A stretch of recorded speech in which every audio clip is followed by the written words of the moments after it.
Okay. Okay.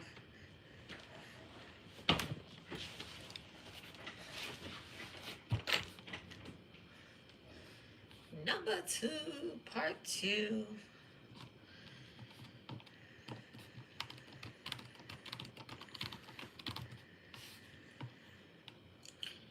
right. Let me go.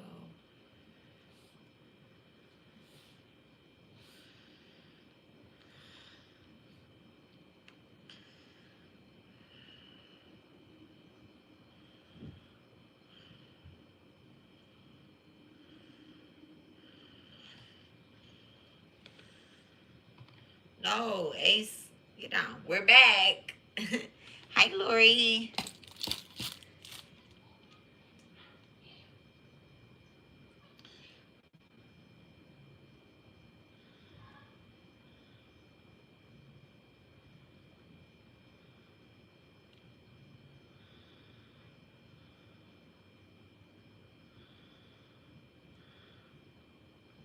Okay, hold on.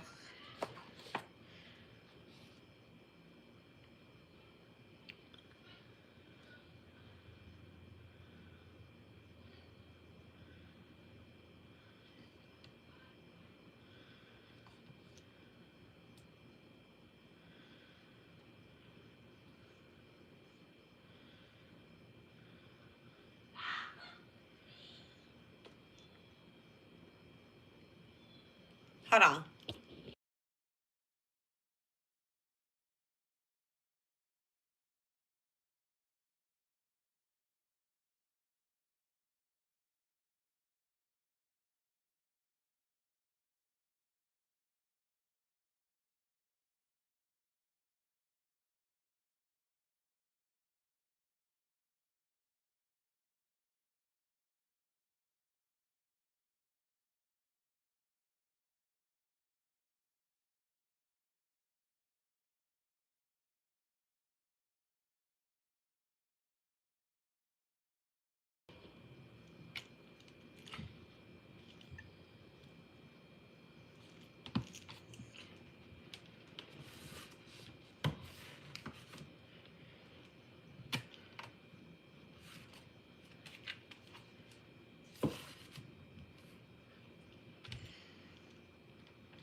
Okay.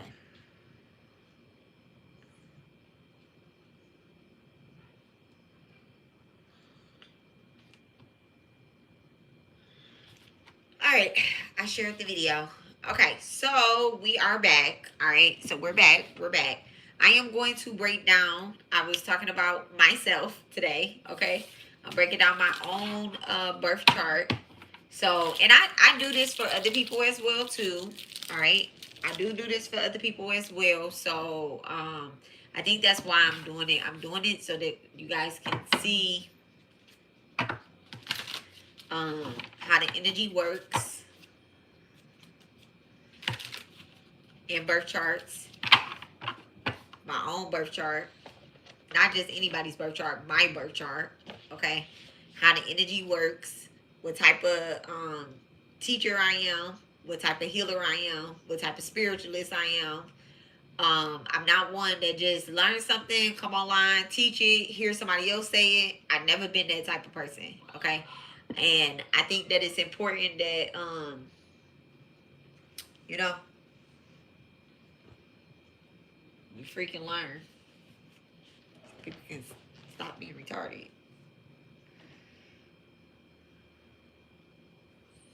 All right. So, y'all don't forget to like the video. All right. So, we're going to jump right back in where we left off at. So, I went over all of my transits. I'm not going back over that this video. It's on the last video. It's in part 1. Okay. So, now I'm going to talk about the Dharma placements. Okay. Dharma is a word that I want us to get used to saying, soul purpose. As much as we say karma or karmic or whatever the case is, right? Dharma needs to be right along with that, okay? It's Friday, y'all. Nas does he does not get to play the game Monday through Thursday, Sunday through Thursday, y'all. And it's Friday, he playing the game, and it's stressing me out. It's stressing me out. Like, I don't know what's going on that game. I'm like, are you crying? Does it sound like you crying? Like, who are you playing with? Like, what time is it? It's 9:21.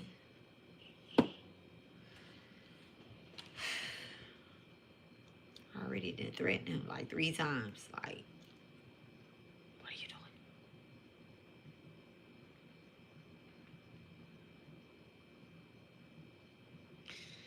All right.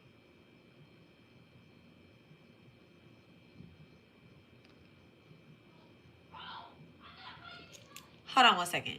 Okay.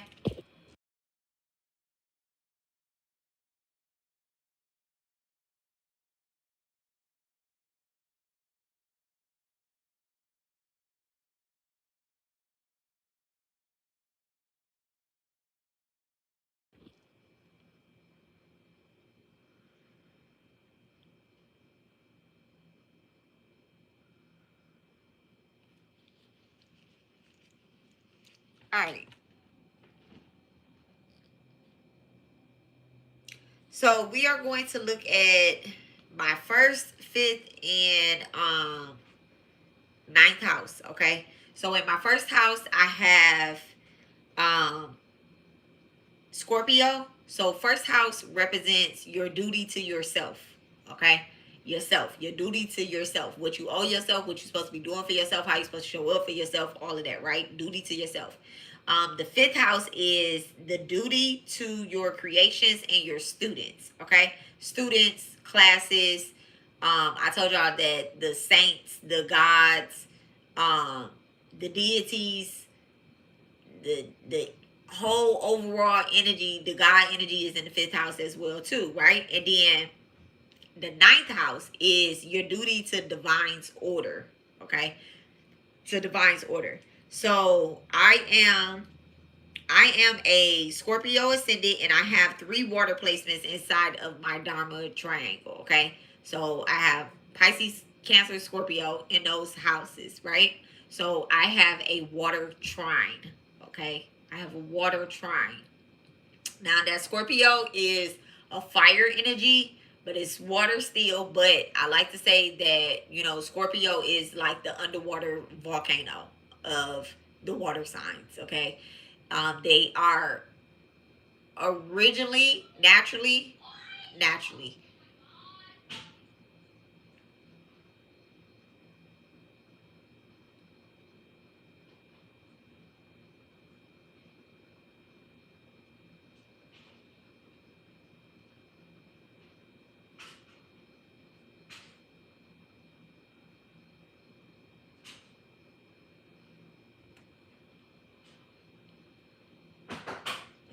Give me 1 second, y'all.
Take that game.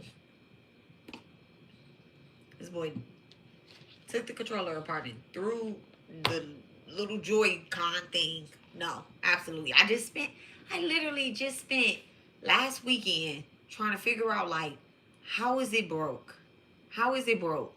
Because he had company, and I'm like, how is this broke? This is, like, your dad didn't have remote control for God knows how long, and his stuff never breaks. Sire has remote controls, never breaks.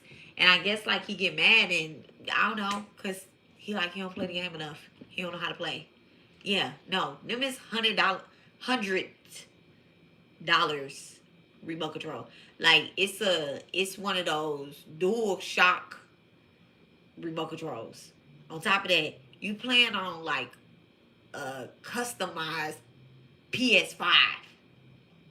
Like, headphones be getting broke and stuff. Move, Ace. No, we're gonna shut that down. I've never been the person that like video games anyway. Like the other kids, well, not the other kids, but Sire, like, he stopped playing video games way early because I'm like, nah, no. They be saying shit online and stuff. No, you already can't play until just the weekend.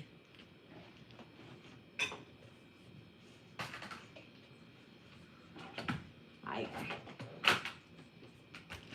we're gonna go back to leapfrog games. Like, you got me so messed up. So messed up. So messed up. I never wanted him playing the video game either. I ain't buy the video game, somebody else did. So that's why it'd be so easy for me to take that boy. Like, no, absolutely not.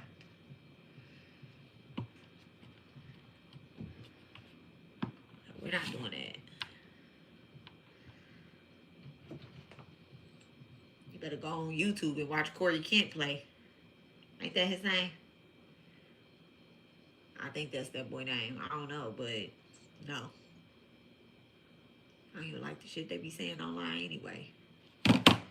I don't like what they say on my online, let alone a game.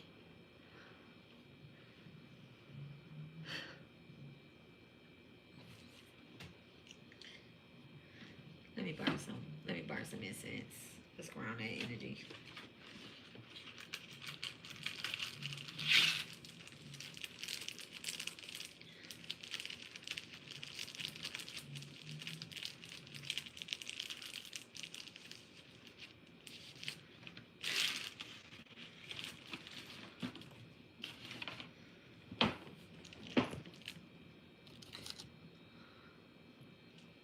Like, kids online, they be saying some crazy stuff. See, like, in their rooms, I'm a crazy mom. I have a camera, not like facing them, but like facing the outside. So it pick up on everything that they be saying in their rooms anyway. And I be listening to what they be talking about and stuff. Them kids on them games be talking crazy. He be like, it's not me. It's them. I could tell it's them, but I don't even like them kids. I can't say I don't like them, but I'm like, why y'all don't hear what y'all kids is saying? I can hear. Why y'all can't hear what y'all kids saying? Oh, That's it. It's over. It's done. Anyway, so back to the chart breaking down. Okay.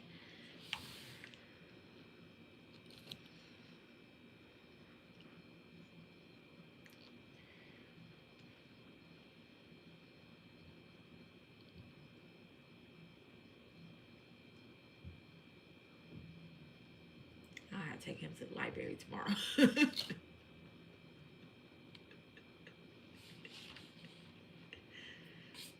You go outside. Ooh, my goodness. Anti-energy, get on. Up out of here. Get out of there.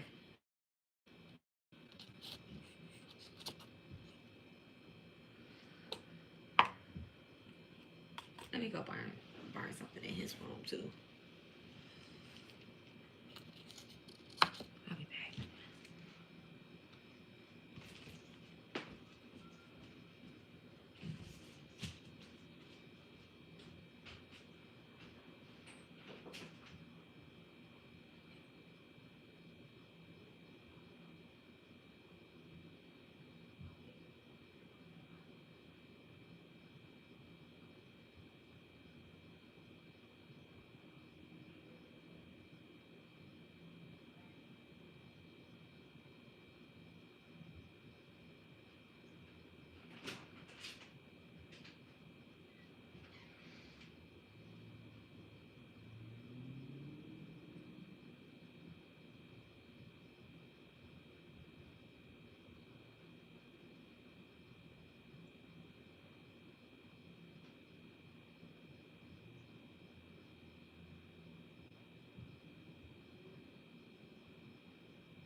Y'all, when I was a kid, I played computer games. I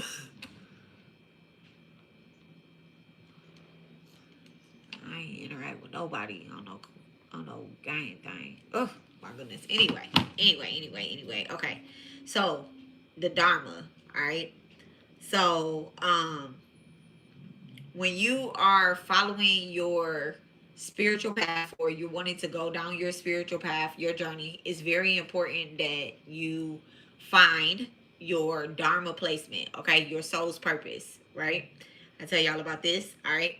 So the chakras and the houses that you should pay most attention to is the highest the highest degrees in your chart, right?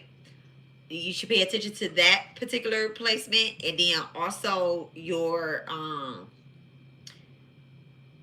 houses of Dharma, which is the first, the fifth, and the ninth house. Okay, so and then your moon sign as well too.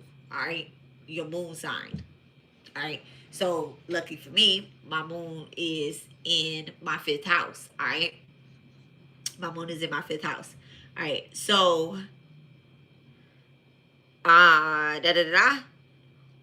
So again, I have a water trine, all right, triangle trine, all right.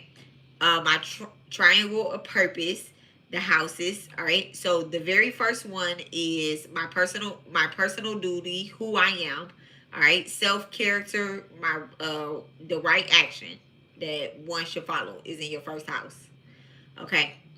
Fifth house, creative Dharma, what I am here to teach or what I am here to create. All right. And then this one also gives you your past life merited. So things that you've done, any type of spiritual work that you've done in the past life would be in your fifth house as well too. All right. Ninth house, higher Dharma. What spiritual law am I here to live by? The guru's philosophy and then destiny. Okay. So first house, Scorpio, fifth house, Pisces, ninth house is Cancer. Okay. So this means that my Dharma, my purpose is 100% emotional, spiritual, intuitive, and ancestral. All right. No shortcuts. I must feel my way into righteousness. It's not just like, okay, somebody tell me that's right. This is da da da da da. I must feel my way into it. Okay. Very emotional. Not just think about it. All right. So, the moon nakshatra rules your inner Dharma compass, your inner soul's purpose. Okay. So my moon is in Ravita, and it is the GPS for living the Dharma correctly. So this is the emotional law that my soul must obey, whether I like it or not. Okay, whether I like it or not. And if you think about the moon card represents not only emotions, but it also represents the hidden things that are true. Okay, like your shadow work, basically. So it says you can't just live by your purpose. I can't just live by my purpose by competition or cold logic. Only through empathy, guidance, and divine surrender. Okay. When I teach, comfort, or guide others, Dharma flows naturally. Okay. When I isolate or compare or choose my heart, Dharma pauses. That sounds crazy. Like, oh, choose your heart. No, I need logic. So the moon nakshatra tells you how to walk your Dharma. Ninth house shows you where your practice. Where do I practice? Okay, where one would practice. Your ninth house will show you where you will practice as well too. So for me, ninth house is in Cancer, and it tells that the landscape that Dharma lives in. So Cancer represents the fourth. It really rules over the fourth house, which is home, spiritual home. I have it in the ninth house. Okay. And this is ruled by moon itself. My emotion, intuition, connection to the mother are my temple. Okay. Mother is usually represented in Cancer, which is fourth house. So my higher purpose is to always go towards the divine mother. even before I knew all of this that I'm learning about myself, not just like recently, I didn't recently learn this about myself, okay? But I always moved towards the Divine Mother. And then also, I have a very closeness with my mother. I have like a spiritual relationship with my actual physical mother, with the Divine Mother, with my God mom. Shit, with anybody that's a mom, I'm really have like a closeness with them. I don't know why, but maybe, I'm saying I don't know why, but here it is. It's right here. Okay. It's because I have Cancer in the ninth house. Higher purpose. I want everybody to be a good mom. Okay. This shows that Dharma is carried out through family, nurturing, protection, teaching, and faith. All right. When I care for others like family, I activate my ninth house blessing. Even though the ninth house is empty, I told y'all it's like a silent, it's like a silent blessing. All right. So when I care for others like family, my ninth house is being activated. Okay. If you ignore emotional self-care or stop trusting spirit, Dharma is blocked. Okay. So the supporting the chakras, right? So the rising nakshatra shows your soul's exam, first house, soul's exam, exam, okay, like a test exam. The sun nakshatra shows Dharma in the world, career, okay, which is also in my sun sign, is also in my first house, all right. And then my ninth lord nakshatra shows how you live your higher truth daily, okay. So that's my ninth house lord, okay, which is technically Scorpio. Is in my first house, all right. So the most crucial nakshatra for my Dharma is my moon. Also, the highest degrees in my chart, which is my sun sign, Scorpio again, sitting in the first house. Okay. And then for me, it's also very close to my Saturn placement too, which is in the ninth house. They're a few degrees away from each other, so they're working together. Okay. The nakshatra of the ninth lord, which is the moon sign, which is Cancer, which is usually ruled by the moon sign. It would again tie back to my moon sign, which is in the fifth house. Okay. So all of these work together. First, fifth, and ninth house, especially having a water trine. All of them work together. All right. So it says the moon nakshatra runs the show. In my case, it runs my moon nakshatra, which is Pisces. It runs the whole goddamn show. Okay. Everything loops back to compassion, guidance, and spiritual closure. Okay. So, a part of my purpose is to guide people that are lost and grieving, teach divine principle, heal family patterns, offer compassion instead of judgment, which is very true. That is very true. Like, even people that judge me and things that y'all have seen happen on this channel, I always kind of loop back to compassion. I be like, no, that ain't true, or this is true. Truth is truth, or whatever the case is, but I always go back to like compassion. Like, I just understand why that person acts the way that they act, weird asses, it always go back to that. That might not sound compassionate, but I don't hold grudges long. So it says that I am literally paying off karmic debts and walking in my soul's purpose. All right.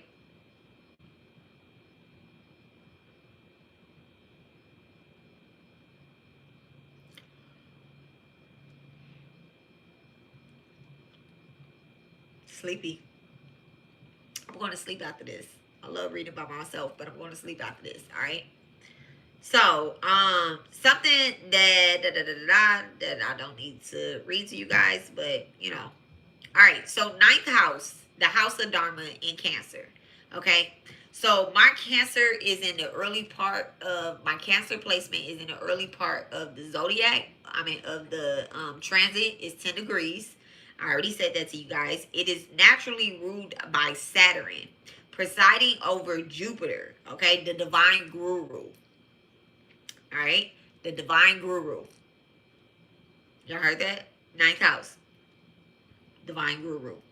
So your entire Dharma house vibrates to the divine guru, the nakshatra of the spiritual nourishment, duty, and divine order. All right, what does this mean? In Sanskrit, it says to nourish, to flourish. The sacred cow, utterly pure, giving, unconditional service. The deity, the guru of the gods. The priest, the teacher, the voice of cosmic law. Planetary ruler, Saturn, the lord of karma, structure, and discipline.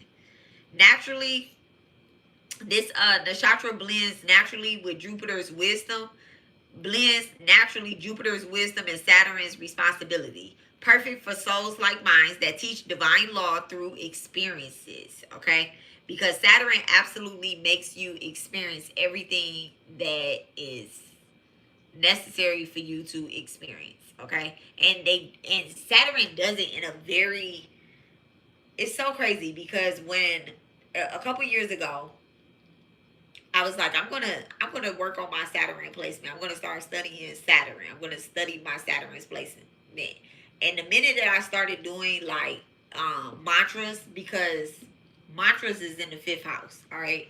So I am absolutely a person that's supposed to be doing mantras, okay. I think everybody should do mantras, but me, I'm gonna do a mantra. I'm gonna find a mantra. I gave y'all all the mantras for all my placements, okay?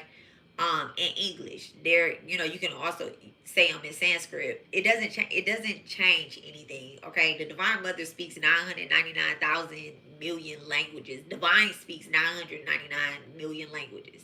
So, nobody can tell me that, and I mean this from the bottom of my heart. Nobody can tell me that if I say a particular mantra in English, it's going to change the vibration. If I say it in Spanish, or if I say it in Sanskrit, or I say it in Creole, whatever the language, nobody's going to tell me that it changes the vibration, okay? How we get back to God is however we get back to God. What about the people that can't talk? Okay, what about the deaf people? What about the mutes? Does that mean that they can't be doing mantras? Come on. They can hear it. They can say it in their mind. All right? So, anyway, the 9th house blueprint. Even though the 9th house is empty, it is far from inactive. The moon, its ruler, Ravita's nakshatra, Pisces, tells us how you express that energy. I live Dharma by teaching compassion through discipline and healing others through sacred structure. I am meant to embody a living priestess role. Okay, one who carries knowledge, nourishes the soul, and protects the sacred order. All right. So, how does this energy work? Through the 9th house. All right. Spiritual duty. My very first spiritual duty, my job, is to uphold divine order, teach the truth, and nurture others towards maturity. So what does that mean? I come across a lot of people that play too goddamn much, okay? Including myself. And it's something that I always say, and I'm going to always say, no matter how tough life gets, it's best that we always throw a little joke in there, okay? And people don't be understanding that sometimes. They be like, oh my God, I can't believe you're going to say that, okay? I remember when I threw a joke in there and told somebody I was going to put them on my altar. It's like putting belt to ass, like Cardi B said. We're putting belt to ass. It was like, oh my gosh, she's going to put me on her altar. She's going to curse me. No, if I put you on my altar, like, I'm just giving you over to the Divine Mother. Absolutely. Like, come on. Anyway, my worldly role, right? Whole overall, the world, all right? Mentor, counselor, teacher, healer, ritual guide, okay? With strong moral integrity. Strong moral integrity. Baby, integrity is, I cannot wait to suggest that name to my grandkids. I'm going to tell my kids, like, can y'all name one of y'all kids integrity or truth? Truth or integrity? Okay, I really like integrity. Like, I don't know what I was thinking. I named one of my kids Sire. His name should have been Sire, Integrity, Truth Teller something. I don't know. So that he can stand 10 toes down, okay? But anyway, the challenge, my challenge, based off of my signs, I am a emotional being, okay? Scorpio, Pisces, Cancer. Okay, that's the placement. Scorpio, Pisces, Cancer. All right. And my biggest challenge is to avoid emotional burnouts or over responsibility, because I am a nurturer, because I am a person that I think I'm everybody's mama. Okay. Over responsibility. Mother does not, don't mother those who refuse to grow. So that has been one of my biggest challenges, is not to mother people that refuses to grow. All right. And I think that that's been playing out in a lot of these karmic relationships that I've come across. Like I said, I'm not meeting anybody new. And so in the last week alone, I've been really reading the energy of people in the last 2 weeks, 3 weeks maybe. I already read people energy to death, right? But in the last 3 weeks, I really been taking a step back and looking at everybody. Like, does this person really want to grow? You know, and am I going to continue with this karmic loop? All right. And I think that, you know, at one point I was given this particular karmic, I was giving her grace, because I was like, maybe, you know, maybe I'm picking up on the energy that she want to grow, she want to do better, or whatever the case is, and then boom, she go and do something else, and I'm like, all right, I can't give you grace, I can't give you forgiveness, you know, for real, for real. I'm just gonna have to turn that over. And when I acknowledged that, it did something. It did something to my purpose. I don't know. It did something to my purpose. It kind of just like cleared up this whole big thing where it's like, okay, now you can, the path is clear. I don't know. I don't know. It's weird. My gift, turning structure into safety. I create spiritual homes for people. All right. And I can see that, turning structure into safety. I create spiritual homes for people. Just like I created the Jupiter occult, I created the Healing Garden, and a whole bunch of other places that people really don't give me credit for, but it's okay. You know, every place where I have participated in and I have given love to, they have spiritually grown. Every person, whether within themselves or not, you know. And I'm gonna give myself brownie points. I guess that's why I'm doing this live and I'm making it about me, because I have not came across a person that truly didn't want more spiritually after they have met me. Okay? I'm not a regular teacher. I'm a black girl from Detroit, Michigan that teaches people about mantras. Okay? I'm a black girl that live in Houston, Texas that chants, and I go towards the Divine Mother. I talk about Durga. I talk about all different types of Hindu goddesses. I might flip the switch and start talking about Ursula Dantor. I might flip the switch and start talking about Oshun. I'm a very spiritually aware black girl that studies her shit, goes through different initiation processes, and take other people with me. I'm not a gatekeeper. I don't come. When you think I'm gonna come on live and do a reading, I'm not coming on live to do a reading. When you think I'm not about to come on live and do a reading, I might come on live and drop some cards. So it's just like you never know what you're gonna get. Okay, life is like a box of chocolates. You never know what you're gonna get over here, Force. All right. So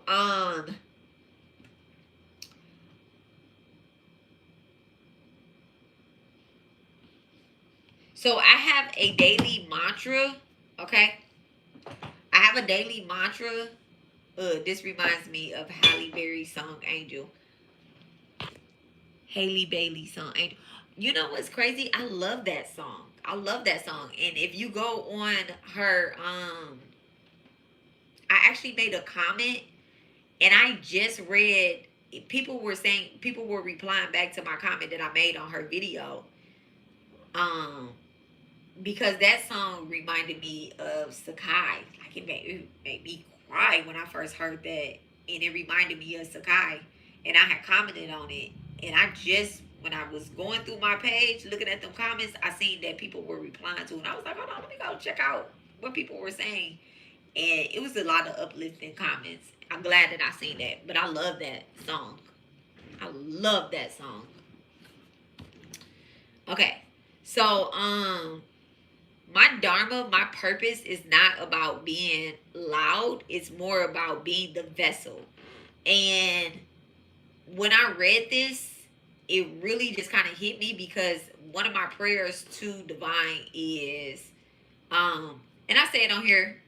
I say it on here, dear divine, please bless and charge me, use me as a vessel, um, so that so that we can create and all of that good stuff. It is in my prayers. I always tell divine to use me as a vessel, and this is like, when I sum this all up, this is everything that's in my books and my journals and stuff. And I told y'all I've been putting them into the computer. I've been putting my writings into a computer and having the computer organize my thoughts, my thought process, my thinking, my learning, my teaching and stuff. And so this is all of it, right? Not all of it, but this is the drift of it, okay? So my first house, Scorpio, fifth house, Pisces, and ninth house, Cancer, all work together in my Dharma's triangle, all right? So that others are safely fed, okay, healed and guided to their spiritual path, through their spiritual path, okay? So I think I don't think, that is what qualifies me to be a spiritual leader, okay? That is what qualifies me to be a spiritual leader, to be a guide, to be a teacher, to give initiations, okay? To do initiations, to help people through their purpose, all right? I am a reincarnated priestess. I am a high priestess this lifetime, but I am a mirror priestess, okay? A mirror priestess. I burn through false illusions like a motherfucker. A person will say that they are high priestess, and I could just see I don't want to say all your lifetimes, but I see a lot of people's past lives. And in these last couple weeks, it's so crazy because I don't see it right away. I don't see it right away. I ask God for permission to see into certain paths, certain journeys that I'm getting ready to take. I ask God for permission, and spirit will tell me whether or not I have permission or not. And I know that some people may feel, and I'm saying some people, but not the people that really truly want to grow. Other people may feel violated because I tell them the truth. Sometimes players fuck up. They fuck up. Healers, they fuck up. People that's online, they think that they supposed to be healing. And this kind of came to me to do this. This kind of came to me because I've been seeing a lot of healers lose their platform, take big spiritual breaks, big massive spiritual break. And it's okay to know when you got to take a break and when you need to hop back in there, right? But how long can you take a break on your, like when you're working a 9 to 5, how long can you take a break? How long are you supposed to take a break? If this is your purpose, ain't no break B, for real. You take your 2 days off, like it's a 9 to 5. You take your 2-3 days off, or whatever the case is, however, and then you jump back in. I think that everybody that pulls cards should be teaching, and it's time to clean it up. It's time to clean it up. How can you be a person that pull cards? All right, thank you so much, Divine.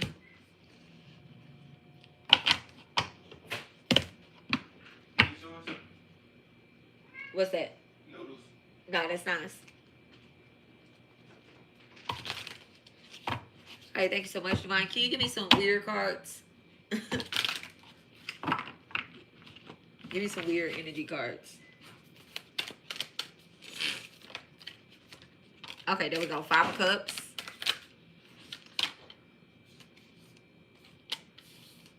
There we go. 5 of Cups, 3 of Cups, 2 of Pentacles in reverse, and the King of Wands, right? All right. So let's say that this is a karmic relationship, right? This is a karmic relationship. This is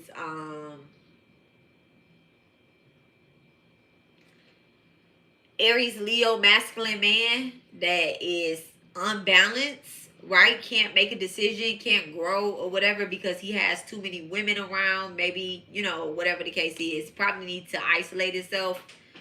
Worried about what's in front of him instead of what's supporting him behind him, right? So you give something, you give a reading like this, right? And you say, okay, this is what I'm telling y'all that it is, right? And then boom, you go on, the reader go on to the next part. All right, give me something on this 5 of Cups. Thank you so much, Divine. All right, the 10 of Pentacles. The 10 of Pentacles. So you get something like this. You get the 10 of Pentacles with the 5 of Cups, right? So you crying over spilled milk when you don't even recognize that you have, I don't know why Spirit telling me this. Okay, Ace of Cups in reverse, right? Spiritually, this is happening in the background. So you crying over spilled milk in the physical, and you don't realize that you have abundance coming in, right? You can't recognize it, so you actually like blocking your manifestations, you blocking your blessings and all that. Hold on one second, y'all. Nice.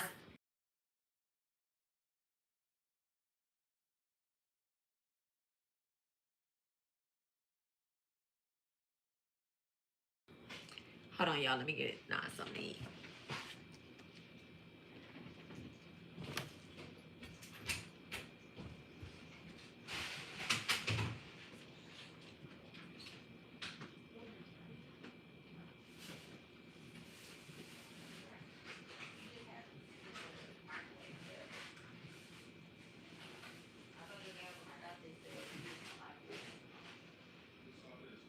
Stuff that was in the car.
careful.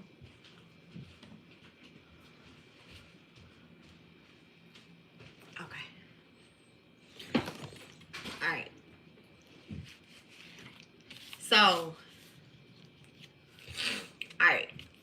Back to what I was saying. So you get I say, give me more on the Five of Cups, right? The Five of Cups, and then the Ten of Pentacles came out. But at the bottom of the deck, right, is the Ace of Cups in reverse. So it just tells you that, you know, this. I mean, I don't know what it tells people, but I'm just saying what it would tell me with what I'm asking and my intuition playing the role, right? It would tell me that like there's a blocked blessing somewhere, especially, and it's blocked. One is blocked because of this Jupiter energy right here. Okay, Capricorn, Jupiter, Saturn, Jupiter energy. So I'm looking at this and I'm breaking it down, and this is why like we need to study astrology. Being a tarot reader, you have to study astrology. Okay, it don't be making sense. It don't be making sense when you telling somebody something that they could possibly be going through, and you're like, well, this is for Capricorn, or even if it's a general reading and it's for all signs, okay, and people are throwing signs out there, sometimes that shit don't be making sense, and it'll get somebody lost in the sauce. All right, so all right, back to myself. Okay, back to myself. Okay, so my first house is the warrior priestess, right? First house, warrior priestess, Scorpio rising, gives me fearless emotions. Okay, X-ray vision. X-ray vision. All right, I did not make this up. I did not make this up. I did not make this up. I've always been able to see people's real face, real energy. I've always been able to see that. So, and I don't judge. I don't judge. But like, I'm a type of person that every time I'm having a conversation with somebody, I'm looking them in their face. I'm looking them in their eyes, right? I like to look at people in their eyes. Sometimes it makes people uncomfortable because I'm reading them.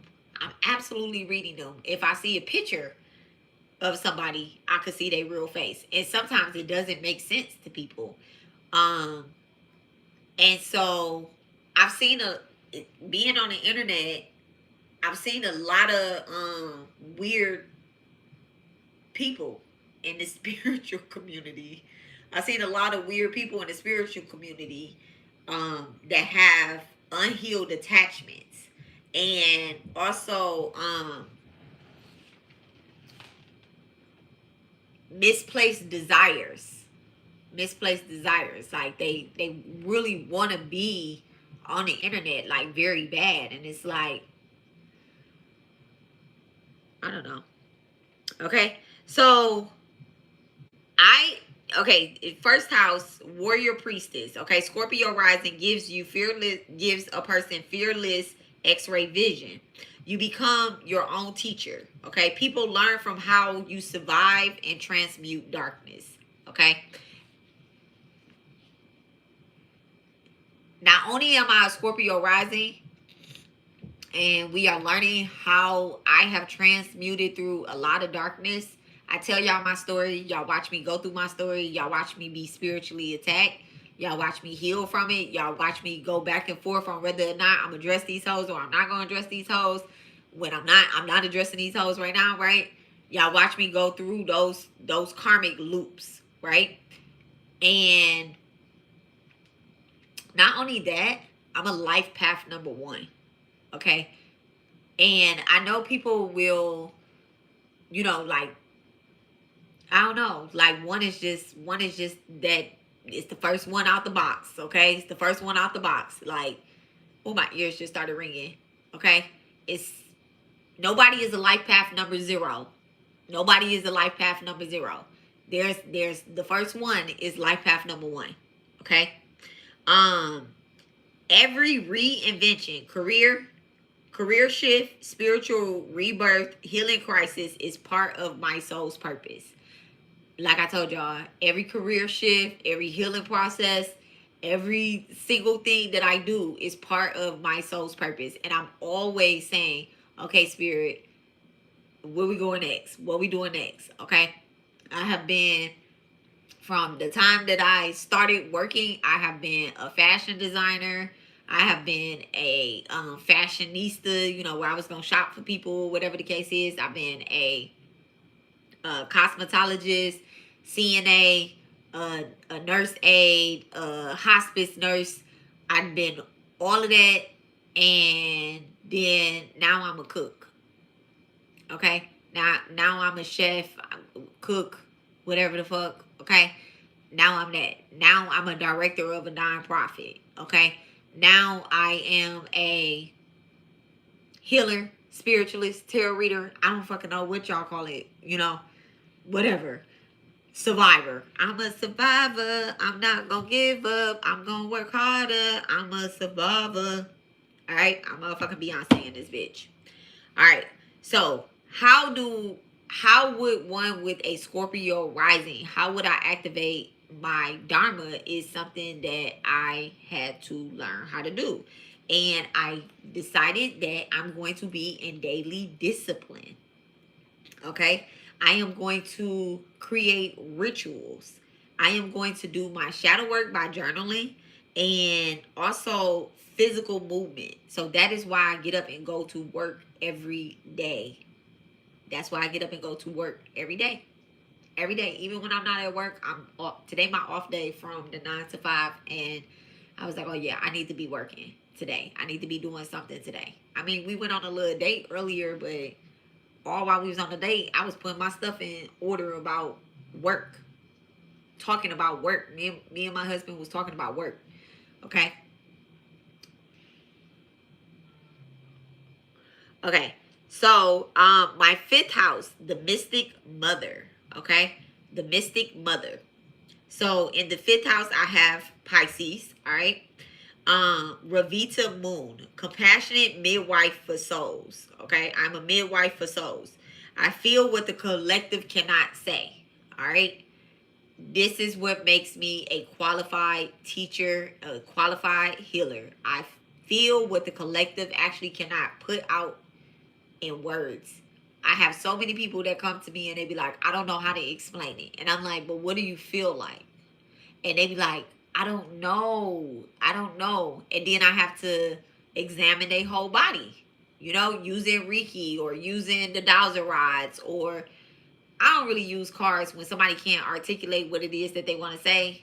Some online I do, but when it's like a one-on-one, I can hear spirit clear. We just go with that. Okay. Teaching, art, counseling becomes sacred work because it births emotional clarity in others. Okay.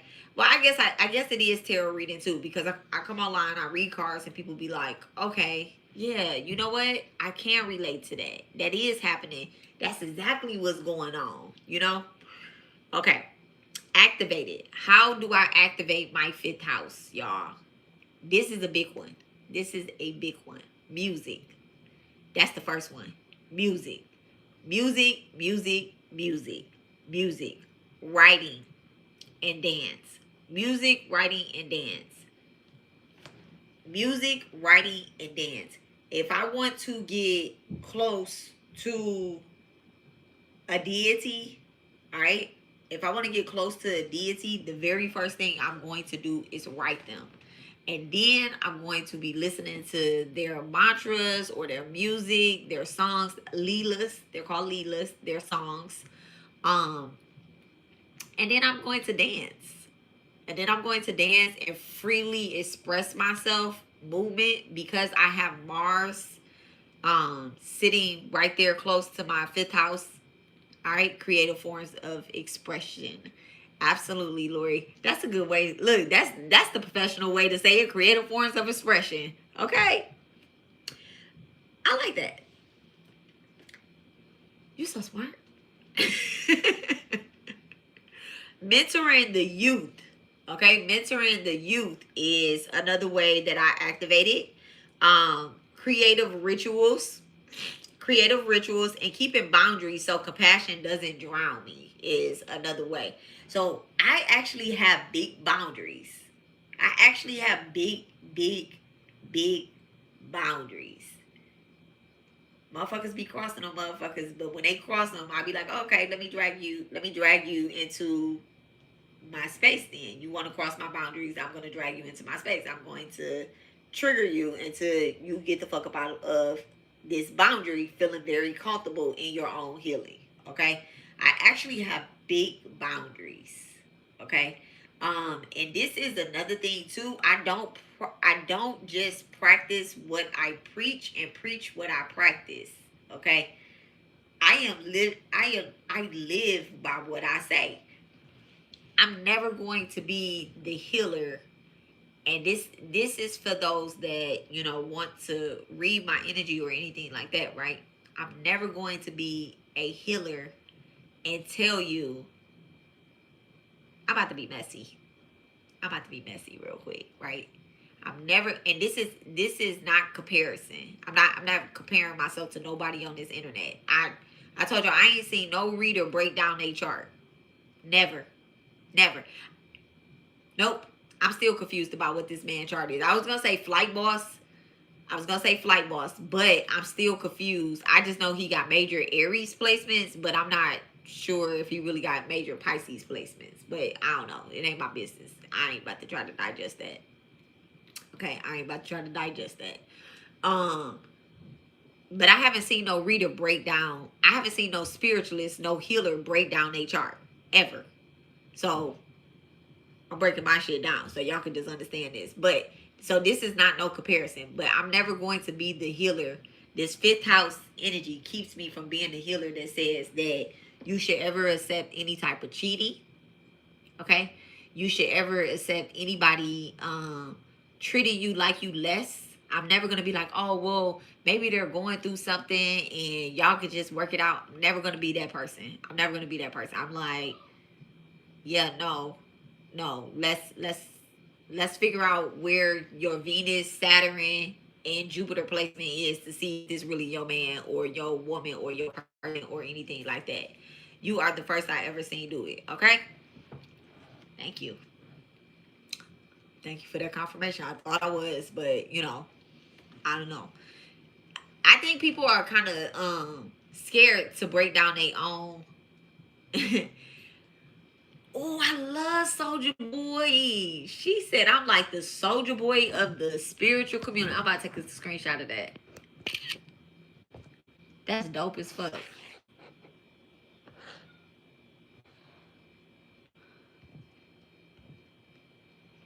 That's dope. Thank you for that. I wish I could pin for my look. I wish crazy. I couldn't even pin it. Okay, but yeah. So I'm never gonna be that type of healer that tells you to enter into those type of karmic loops. Like we have soul contracts, we have soulmate contracts, and one come, another one gonna come, another one gonna come, another one gonna come, right? So, yeah, no, no. Uh-uh. So keep boundaries so compassion doesn't drown you. Okay, keep boundaries, and that's something that I teach too. I always tell people, you know, like you gotta have boundaries with everybody, everything. Boundaries, boundaries, and I'm not talking about like just like rules and regulations. I mean like real boundaries. I don't know. Okay, so ninth house. My ninth house is the divine teacher. So I am so far the warrior priestess. Okay, first house, the mystic mother, fifth house, and the divine teacher. All right. So the divine teacher, the nourisher. Okay. When you share wisdom with structure, spirit backs you. All right, and been that has been law with me and spirit. All right. Don't have me out here looking crazy, spirit. Don't have me out here looking crazy. You told me to get on these people's internet and to teach this spiritual stuff. And don't have me out here looking crazy. And spirit, every time I ask, Confirmation. I welcome new beginnings and leave previous stress in the past. That part right there, because I was just getting ready to give y'all a good example, but I'm going to not give that example. I'm going to give a different one. Every single time I ask for confirmation on a download, right? Every time, Spirit back me up. Everything that I'm saying, everything that I have given, everything that I have taught, down to the readings, Spirit has backed me up. If I tell you that a person has 1122, okay, master numbers right there, 1122. If I tell you that a person has an entity attached to them, 5 seconds later, that person is acting out and they got an entity attached to them. If I tell you, it shows the entity is it hurt me saying, it hurt me. If I tell y'all that there's a ancestor here and this is happening, Spirit gives me a clue, a keyword. I don't want to say a clue or a keyword. That's not what I want to use. But they'll start talking. They'll start saying something, and then it's flowing through the readings, and then boom, it's relating to something.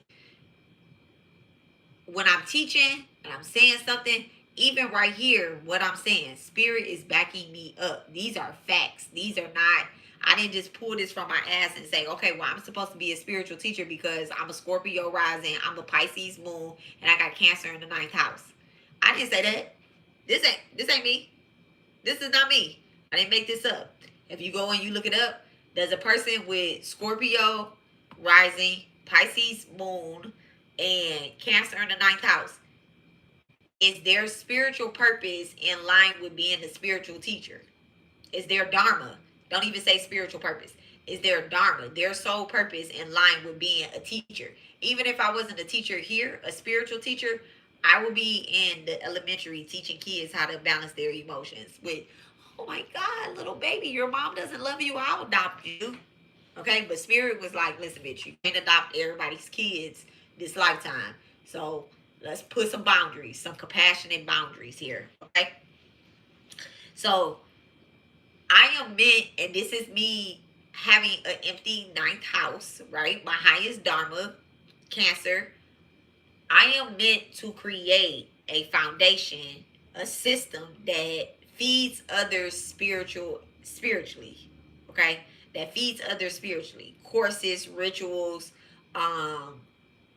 community work, community service, community spaces, libraries, different things like that. So, which is in line with, with what I don't have a library yet, but shit, we got mad books around here. Every room in this house, I know y'all heard me say this before. And this is nothing that I put online ever, but I said it to y'all. Every single room in this house has a bookshelf.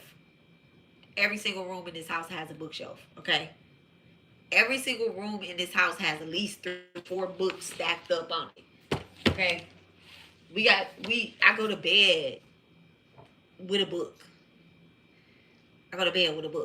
Okay. We have book lights everywhere. Dang, Naj just asked me where his book light was. I need to find it. I put it somewhere. I'll change the battery and set it down somewhere. Okay. So the flow of power through my chart, through my birth chart, the flow of power. First house Scorpio, raw transformations, period. Okay. It is what it is. I'm gonna just pull the band-aid off. Like, bitch, no, you don't need a band-aid. You can go out there. You're good. Slap some honey on that bitch. Okay. Through my Pisces 5th house, turns the pain into compassion and creative teaching. All right. Pain into passion into creative teaching.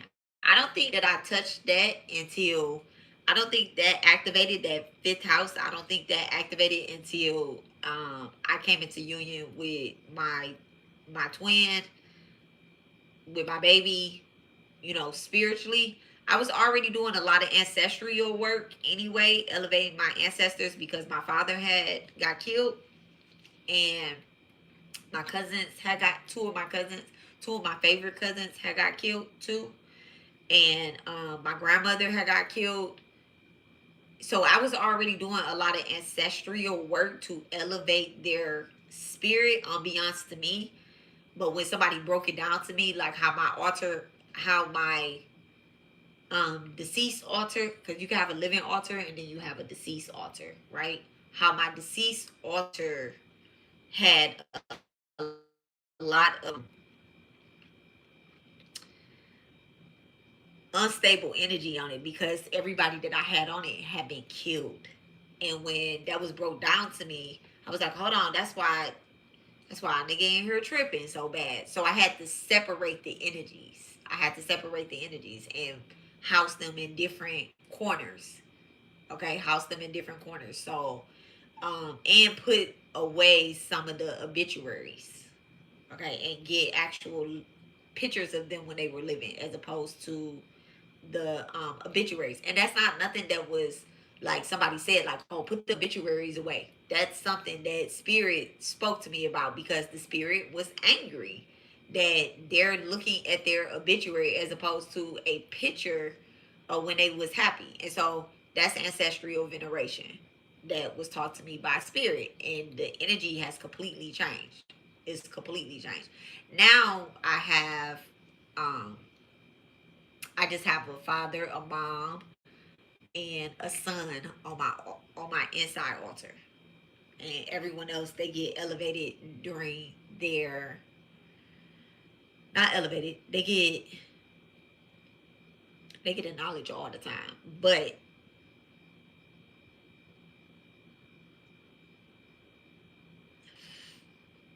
I don't worship my ancestor altar. Let me say it like that. I don't worship my ancestor altar. If I'm going to war, I'm not calling on my ancestors. When I'm going to do spiritual warfare, I'm not calling on my ancestors anymore. Okay, I'm not ever gonna be.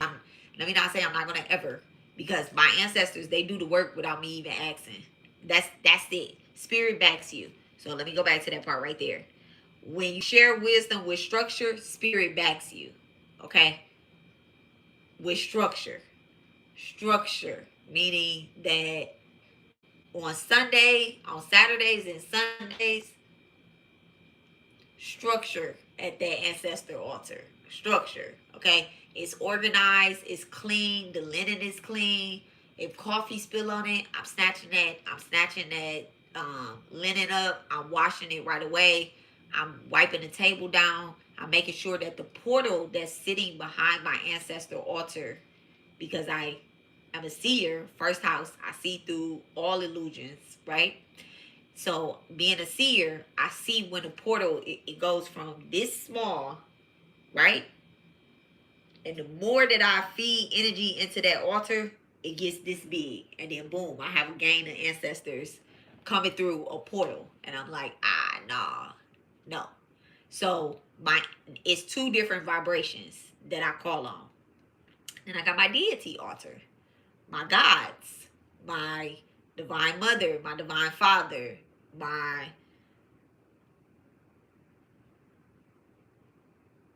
I don't know, the stars. Okay, I don't know how to explain it, but my ninth house energy. Okay, different energy, two different energies. So well, let me not say yeah, two different energies. Yeah.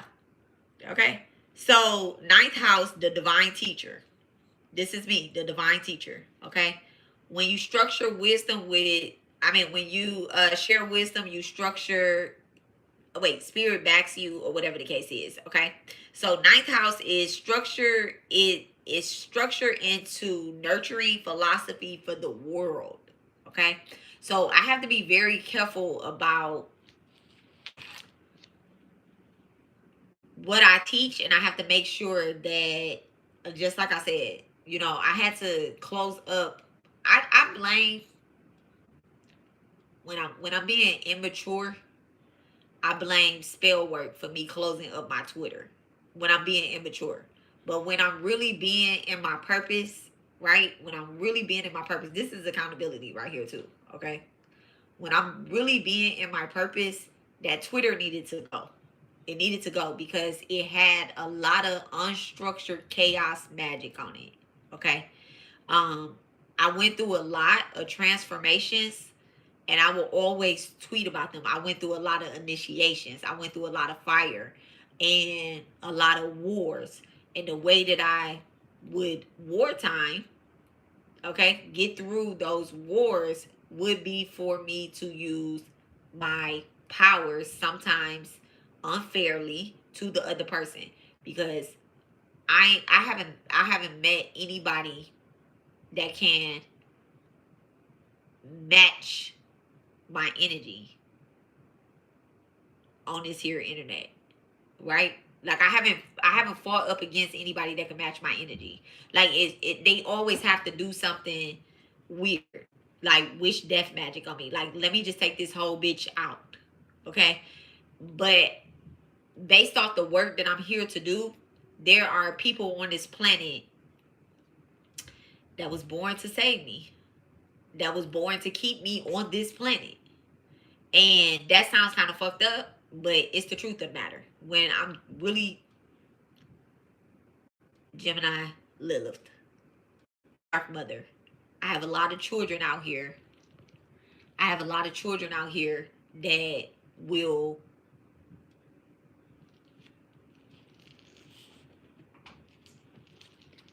try to defend me. And I don't want them to have to do that. I don't want nobody to have to do that.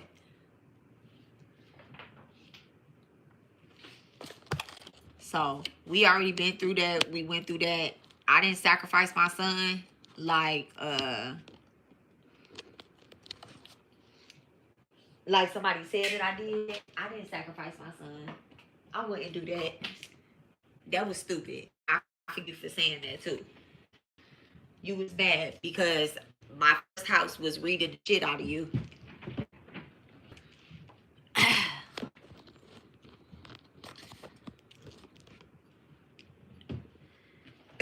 World transformation first. All right, structure into nurturing philosophy for the world. Okay, so that whole energy, I'm just gonna use it so that I can help people really come into their own spirituality. All right, clear. Background that thought that I just had. When all three operate together, I become the archetype of compassionate protector. I heal, I teach, and I protect through emotional wisdom. Okay? Emotional wisdom. Like I just said, clear. Let me ground that thought that I just had. Let me ground that energy that I just felt because shit. People say some crazy ass shit. People say some crazy ass motherfucking shit. And they be trying to tie me in with people. I love all my kids. I love all my kids equally. More than I love myself. Okay? More than I love myself. I love all of my kids equally more than I love myself. And I just want the world to just do better. Like, we have so much magic out here. I just really want, like, healers, spiritualists. I just really want y'all to do better. All right.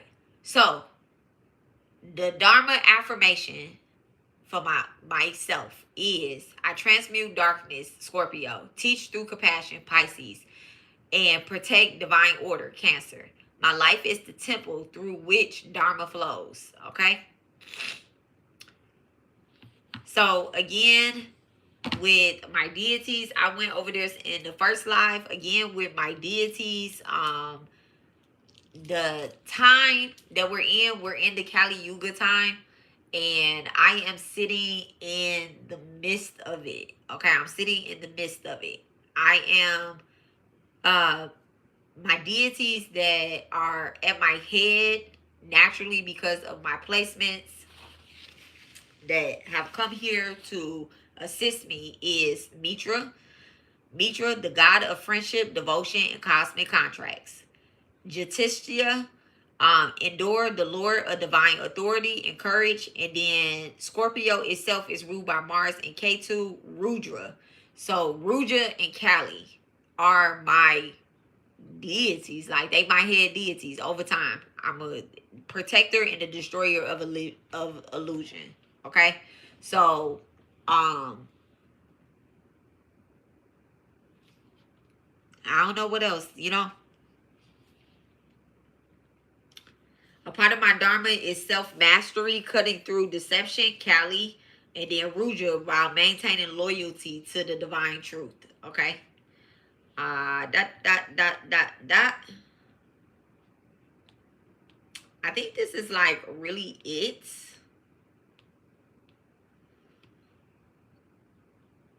Oh, so my practice, right? Because y'all hear me say about my, you know, like my practice, and I usually just sum it up as like tantra or like Hinduism. So my practice is the Jyotista path. Okay, it is a mix of like spiritual science and bhakti, which is devotion, and is purest. I don't need to learn about the opposite of God or anything like that. Every planet time. Kali is time. Kali is time as well too, but that's the deity Kali. Serve according to the planetary flow. All right. This is that particular the flow and stuff like that. That's kind of like, oh, okay, Mercury is about to retrograde, so let me take 5 minutes before I respond. Not in a crazy type of way, but 5 minutes before I respond, because my Mercury is happening in, I have a Mercury Scorpio in my first house. So everything that I say and do is going to affect my first house. So not only is it going to affect my first house, it's going to affect all the planets that's in my first house. My sun, my rising, my Mercury, my Saturn. Okay? So that's the type of path that I'm on. Okay? When I'm thinking like that.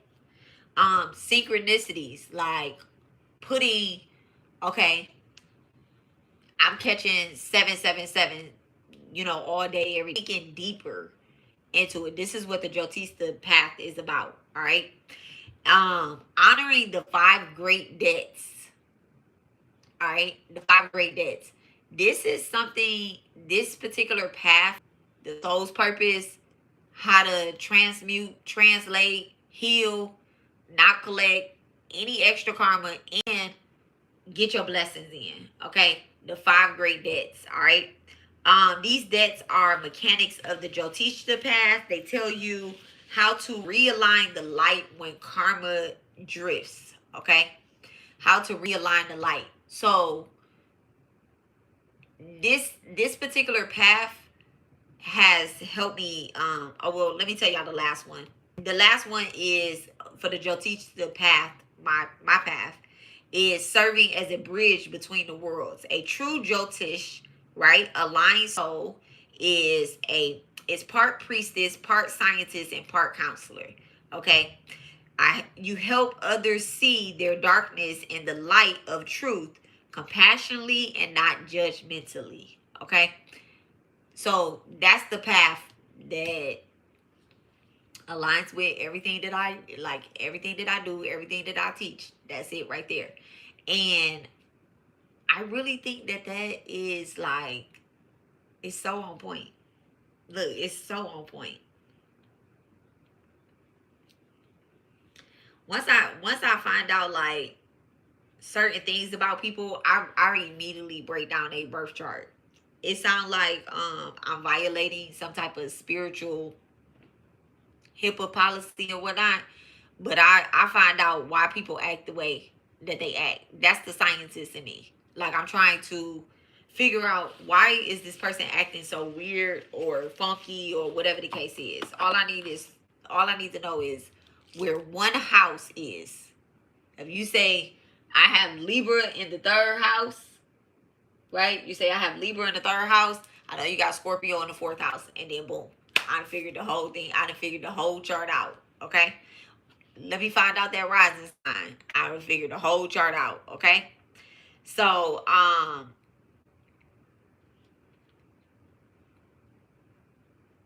think that's it. I think that's really it. Okay.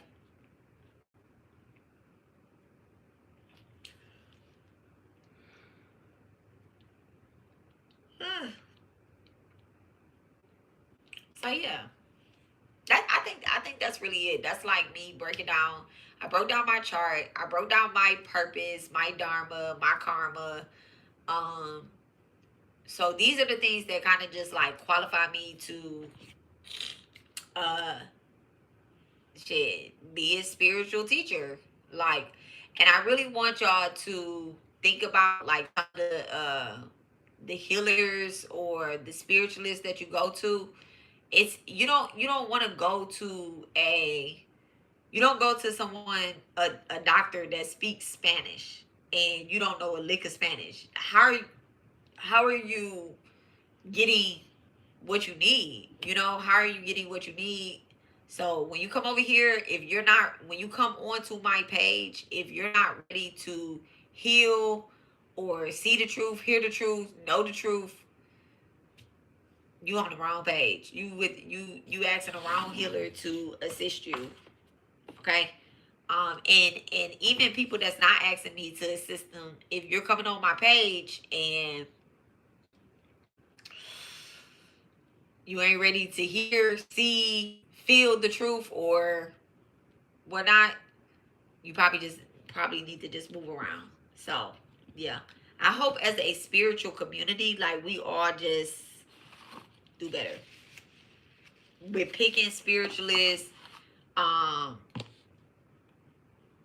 not just picking spiritualists, but like people that we want to tell our business to. Like, let's just do better. Okay, let's just do better.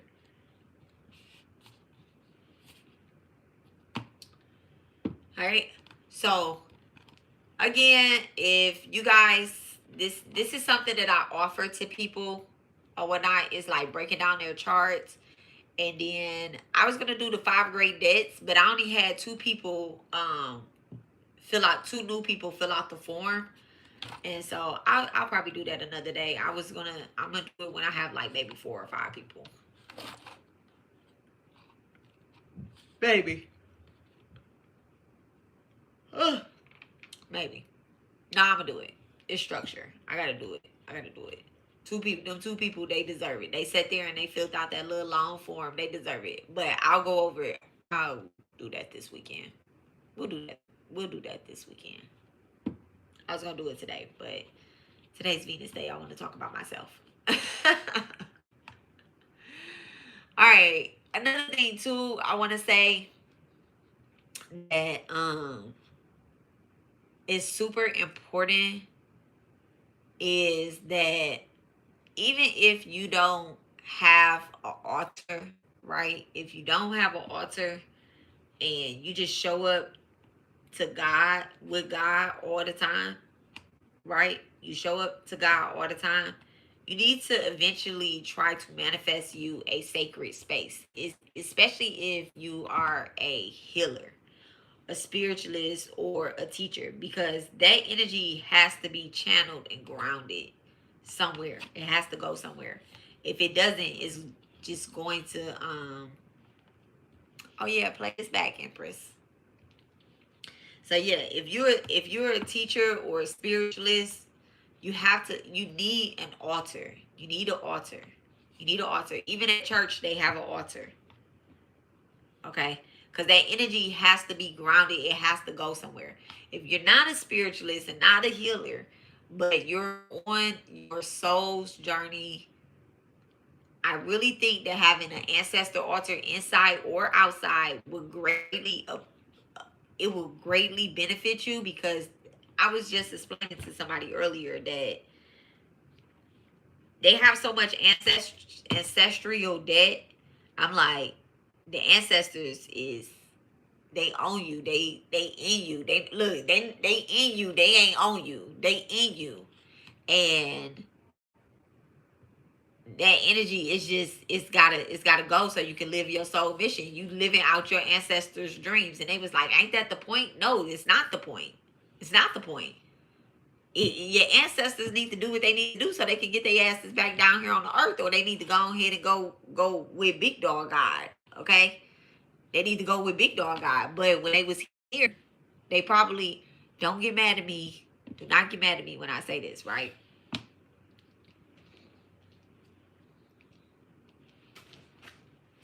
This book.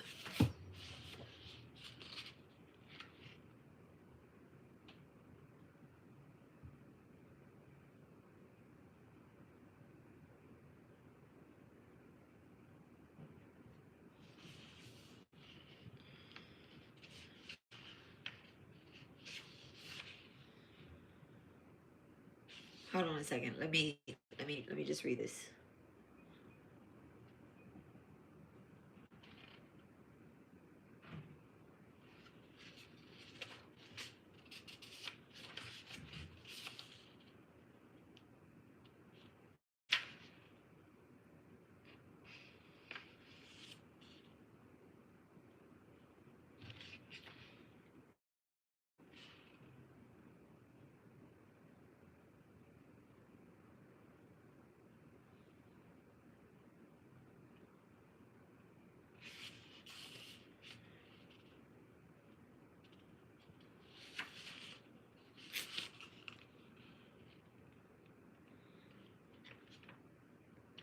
I just read it, but I don't know what chapter I was reading, because sometimes I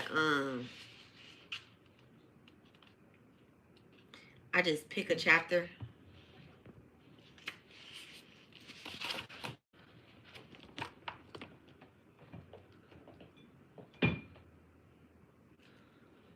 Hold on a second, y'all.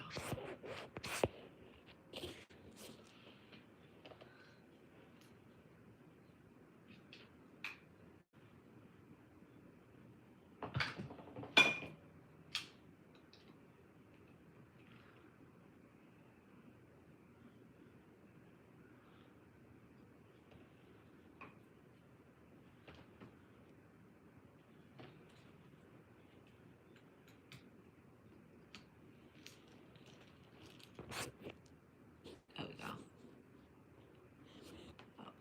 Okay. Sometimes I just pick a chapter. I ask spirit like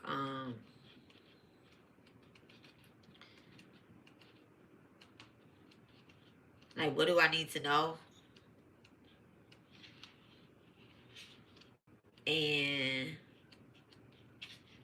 it'll come out. Like I asked for a message from the Divine Mother through the Bible Gita. And anyway, so what I was reading was about people that worship ancestors. When they die, they go with the ancestors. People that worship gods, other gods or deities, they go with those deities. People that worship big dog god Krishna, they go with Krishna. Okay, well, they go with, it's Krishna talking in here, but when he was talking from Vishnu, the preserver. So, this is after he shows Arjun all of his avatars, and he says, "I am this, I am that, I am this, I am the air, I'm the wind, I'm the flower, I'm the seed, I'm the tree, I'm the branch, I'm you, I'm them, I'm that, I'm time, I'm illusion, I'm Maya, Maya is illusion." After he say all of that, now he's talking from a Vishnu perspective, and then Arjun is eyes wide open, and then he like, hold on, wait, can you come back down? Can you come back down to Krishna, because you're scaring me now, right? And so he tells him like, well, how do I know where I'm gonna go when I die? Because they're on the battlefield, and Krishna is explaining to him, like, you just have to fulfill your duty. Like, you came here to be a warrior, you have to fight. Okay? Ain't no if, ands, or buts about it. Get that out of your mind. Get away from, if the results of the fight, whether you're gonna win or you're gonna lose or whatnot. Get away from that. You just know that you're a warrior. Don't think about that. And so Krishna is telling Arjun, like, if one worships The ancestors, they go to the ancestral realm. If you worship gods, you go to the gods realm. If you don't believe in anything, you just get reincarnated and you come back to this earth, and you gotta find your faith again. All right. So, and he says that even the ones that worship nothing or no one or whatever the case is, you go, you come back here. I mean, yeah, you come back here until you are realized and you remember God in the end. Okay, and I'm saying God, but until you remember Krishna or Vishnu or Shakti energy, the creator. Okay, so and I when I was going through my baby birthday 5/14. When I was going through the nakshatras, I actually gave y'all quite a few different gods. The god of wind, the god of the heavens. All right, these are all different Indra. These are all different gods. That are over certain things, certain places, certain locations. So yeah.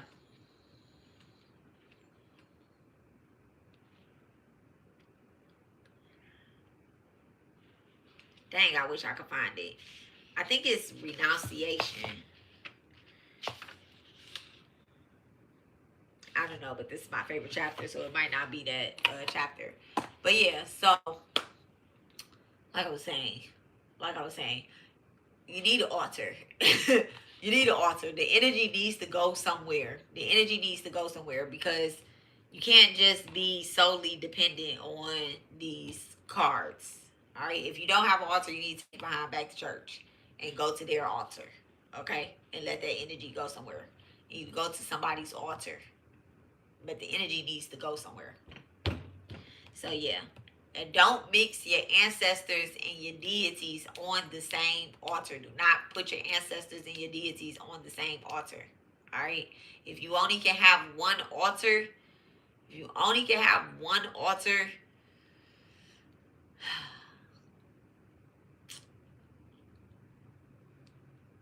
you don't go to church, and you only can have one altar, do the God altar. Okay, do the God altar. And put your ancestors like on an open, a mantle or a shelf, or something like that, or either put the ancestors outside if you only can have one altar on the inside. Okay, do that and put your ancestors, because an ancestor altar can be anywhere. It could really be anywhere but your bedroom. A deity altar can be anywhere but your bedroom too. If you have a deity altar in your bedroom, I'm not gonna get that far into this because I don't think anybody practice this, like this type of tantra. So don't put a deity altar in your bedroom. If you absolutely have to have an ancestor or a deity altar inside of your bedroom when you're doing things, it needs to be covered, and you need to talk to them and tell them. Because like I just said, behind my ancestor altar, there'll be a small portal this big, and the more work I do at it, it grows. Okay, and then I have to physically go and close it up and be like, all right, y'all, listen, y'all welcome here, but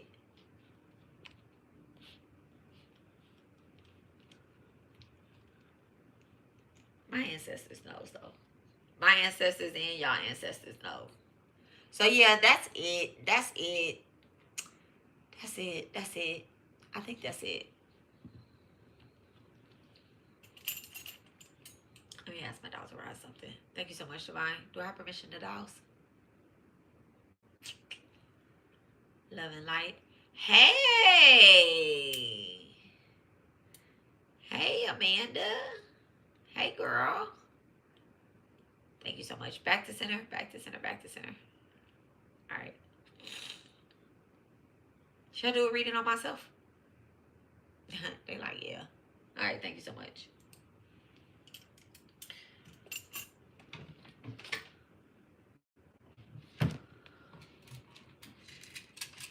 So this live is just about me.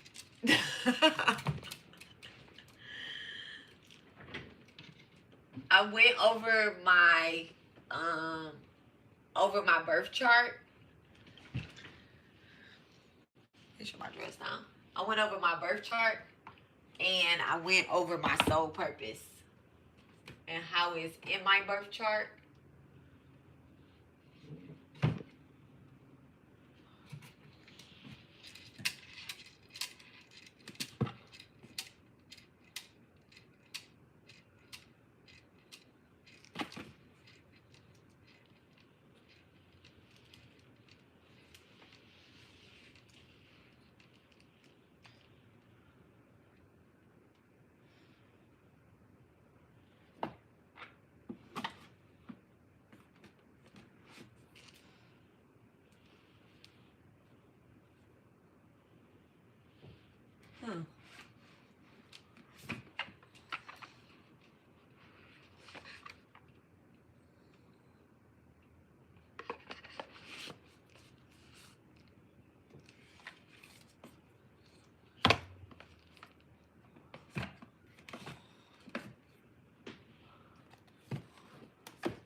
Alright.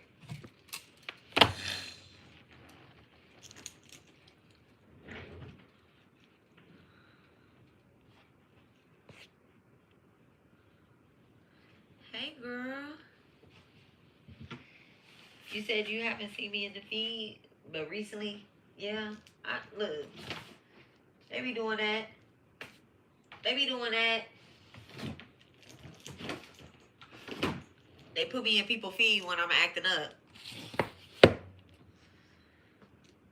come over here and get this. Come on down here and get some of this chicken salad. Like, why? All right. So, I want to get a Cali card for myself. I want to get a Cali card. Let's see what the Divine Mother wants to guide me on my path, or what she has to say. A message. Thank you so much, Divine. Okay, thank you so much, Mark Ali.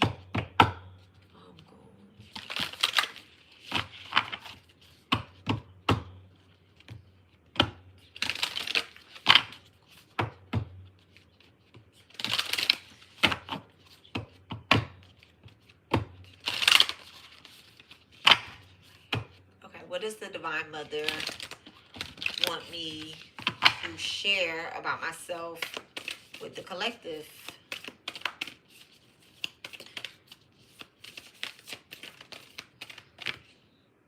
The Mushka of Cali. So the liberation of Cali. All right. So number 39. Which breaks down to 12, okay? Which breaks down to 3. Third house is being activated. My third house is ruled by Capricorn, okay? So Saturn energy is being activated. Not only that, not only my third house, but also my ninth house is being activated with 3 and 9. I'm going to talk like how I talk to y'all, okay? Okay. So it says that her passionate desire for your liberation is unflagging. And so your relief shall come swiftly. She is speaking to you from within. She is the voice of reassurance. Can you hear her? Yes, I do. Trust her. Yes, I do. Soon you will see things in a better light. You are going to be liberated from the struggle you are currently experiencing. Be true to yourself and your life path, and you will attract a way forward as obstacles disappear. Do not turn away, for you are destined to overcome oppositions and bring your sacred path to fruition. I love that for me. Okay, Mushka in Sanskrit means freedom in the sense of complete self-actualization and spiritual liberation. It refers to the attainment of enlightenment and to consider it the final release of involuntary suffering. Because what? The the distinct difference between voluntary and involuntary is made because at a high level, certain divine beings will take on an experience of suffering. Oh my goodness. An experience of suffering to assist those who are yet experience liberation. They help to carry the load and move others forward. Didn't I just go through this with y'all? Okay. Our love for another, our compassion for their pain may make us wish we could take on their suffering so they no longer need to struggle. This is the counter to divine perspective of higher beings. They enter into the realms of suffering to assist all. The divine understands the purpose of suffering, and it can lead us towards wisdom, strength, and ultimately empowerment. There's an art of alleviating suffering without depriving the soul of the growth it can bring. There are loving divine beings of great wisdom willing to help help those trapped in suffering at all times. We can call for assistance when we find our pain difficult to bear. I know that. Including the feeling that we face with struggles of others. These divine beings have significant wisdom and higher understanding to help in ways to create benefits of all. There are times when suffering is so great that it threatens the overwhelming soul. Perhaps the intense degree of suffering is a result of accumulating unresolved pain of generations of ancestors. Ninth house is activated. Resting up on spiritual shoulders of one family member. Boy, boy, boy, boy. Brave enough to admit the truth. Truth tellers over here. When others are trapped in delusions and denials. Similar situations can arise in societal, religion, cultural, and corporate contexts.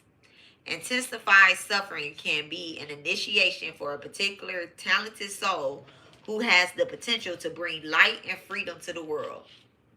I think this is explaining me perfectly. And I'm not just gassing, but this is everything that I just said. To achieve this, the soul must learn to deal with the darkness in equal measurements. Okay?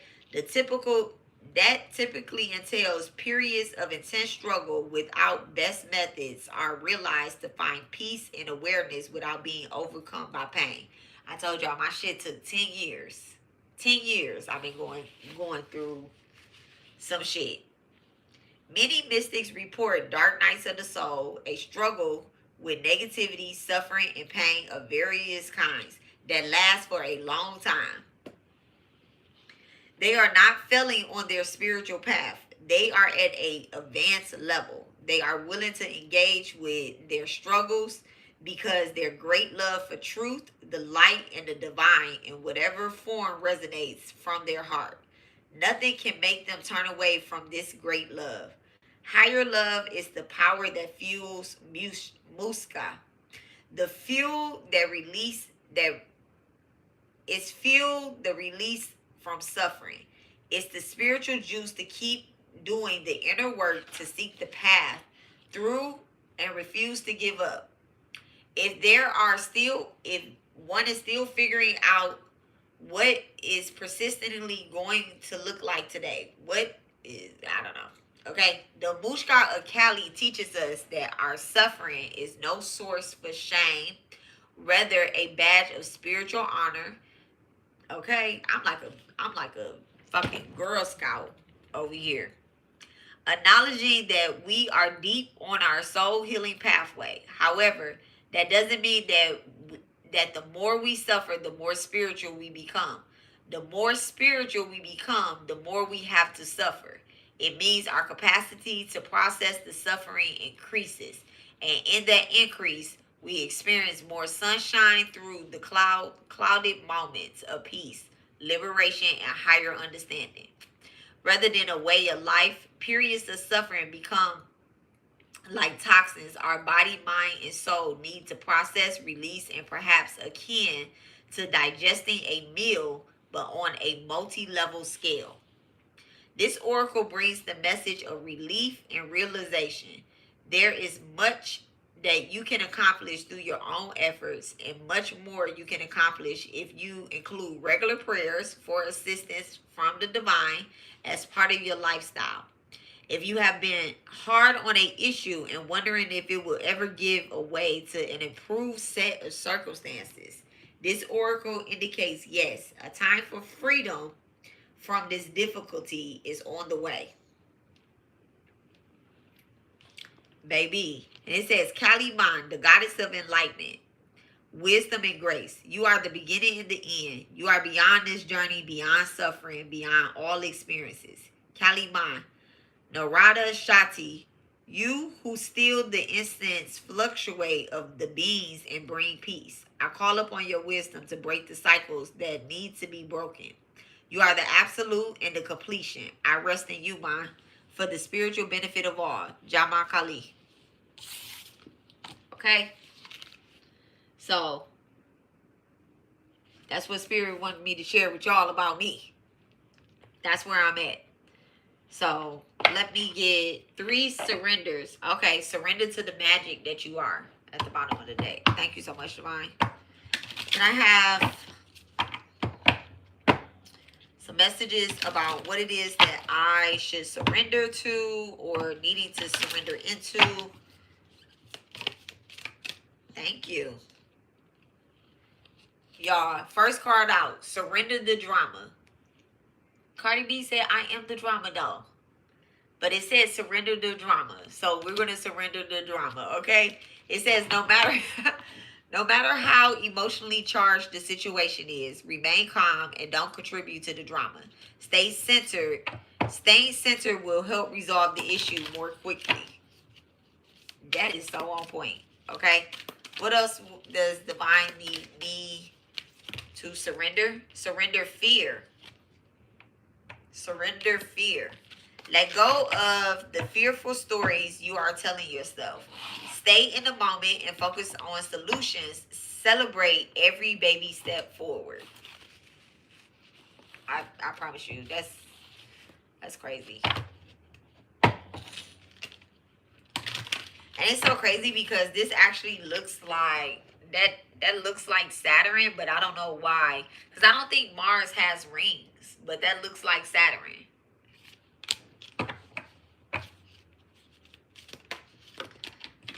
Okay, and it says surrender to effortlessness. Stop pushing so hard. The art of living means going with the flow instead of trying to force a river. Okay, and she's naked on that card. So it's definitely time to release certain baggages. All right. Don't force them out. I just need to surrender. Okay, surrender to passion. Get out of your head and feel the fire in your belly. Focus on the people or activities that ignite your passion and let it flow. Absolutely. And that's how effortlessness will flow to me. All right. And I am going to pull the messy truth.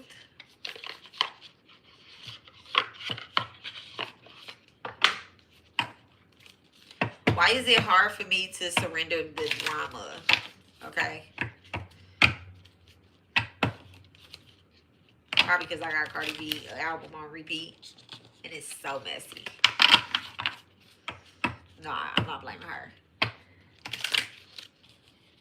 What is the surrender the drama? Like, why is that hard for me to surrender? The tea is cold now. No more drama over it. Past experiences, okay? They like, fuck it. The tea is cold. All that shit is old news. The tea is cold. Walk away from it. I can't even make it up. Okay? The tea is cold. She walking away from it. She going to sit somewhere else. There's a coffee stain on the table. Okay? So, this is just me, like, walking away from whatever the quote-unquote tea is, like, not getting involved in it. Don't go looking for it, okay? Love bombing. Intense start, sudden withdrawal and confusion. I could feel that because And then it says, you're my obsession. So I could feel that too. You know, I could feel, like I said, I feel people like trying to read on me, trying to call in my energy. And it was like that for like 2 weeks. Not only were they trying to call in my energy, they're trying to call in people like around me energy, and they will come and tell me certain things, right? And I'm just like, oh my God. So it's all, you know, the tea is ice fucking cold. And I don't like cold tea. I don't like cold tea. It doesn't help. Okay. People right here, nothing is getting through online. People are going to continue to be obsessed with, you know, with certain things. I'm surrendering all unhealthy attachments. Okay. Surrender fear. Why is it hard to surrender fear, or what does divine want me to know about surrendering this fear? All right, so that my soul can continue to move into liberation. What is it? All right, can't move on in reverse. All right, if I don't surrender the fear, I'm not going to be able to move on. I'm going to continue to be stuck in a loop. I'm not going to have closure about, oh, surrender fear.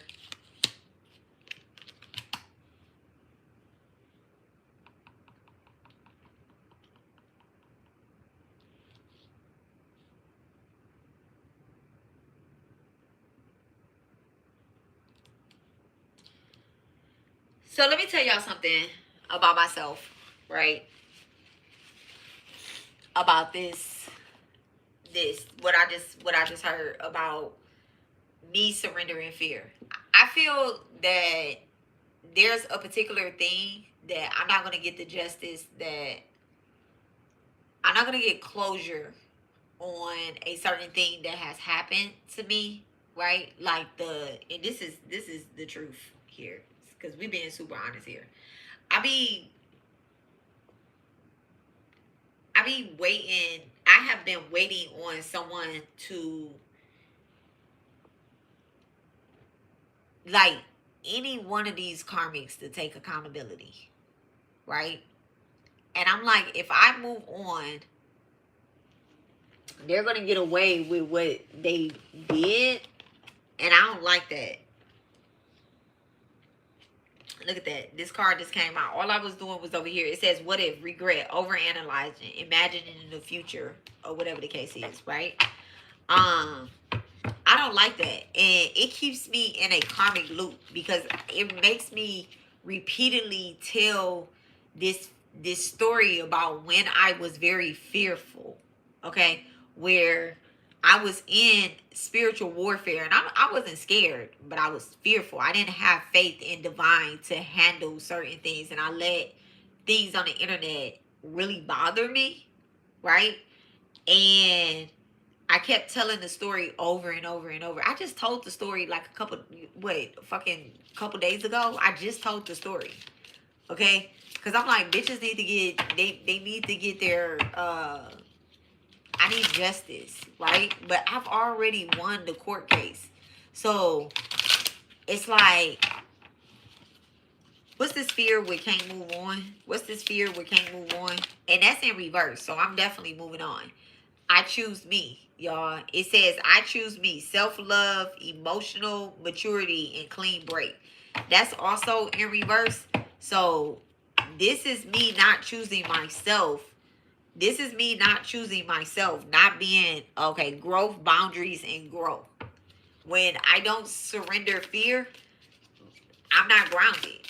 You know, I'm not grounded. When I don't surrender that I'm going to let divine handle this in my head. Okay, overthinking, stressed out. All right, what will be the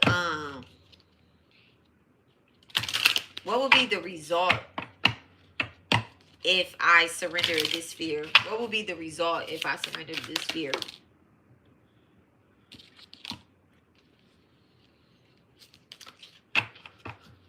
So it says unsent messages in reverse. So if I surrender this fear, nobody will be able to contact me, like, from the past, put me back into a karmic loop. I'm surrendering it. I'm letting it go. Surrender to effortlessness. What is blocking? What could possibly be blocking this surrender to effortlessness? Cycles repeating, and then should have been done. Dragging on, already over it, in denial, and these are all in reverse. These are all in reverse, y'all. Okay? Repeated cycles. So cycles are not going to be repeating. No more drama. Different day. We out of them karmic loops. Okay? We out of them karmic loops. This is what surrendering to effortless means. Stop pushing so hard. The art of living means letting go and going with the flow instead of forcing the river. Okay? What is surrender? What it holds back surrender to passion? What holds this back? What's in the way of this? What's the shadow energy? Choosing them. Choosing them. Okay, choosing others. Betrayal. Replacements. Okay?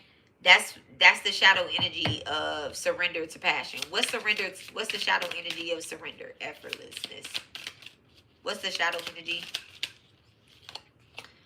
In reverse, muted and not moved on. Okay? So, hiding feelings, fake calm, still hurting. And then at the bottom of the deck, in the spirit round, it says blocked and blessed, boundaries, no contact and closure. So this is exactly what's happening. Burning bridges, final goodbye, unrepairable, and then no way back, and never and soul ties and contracts ending. Okay.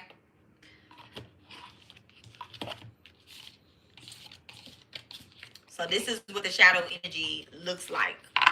So when y'all see me out of order, I'm doing a reading on my damn self, okay? When y'all see me out of order, I'm operating in this shadow energy behind this shit that I haven't surrendered, okay? Which is the opposite of the liberation and the freedom. That Callie is telling me from the very beginning that this is what you want. You can have it. You can have it. It's coming. It's very close.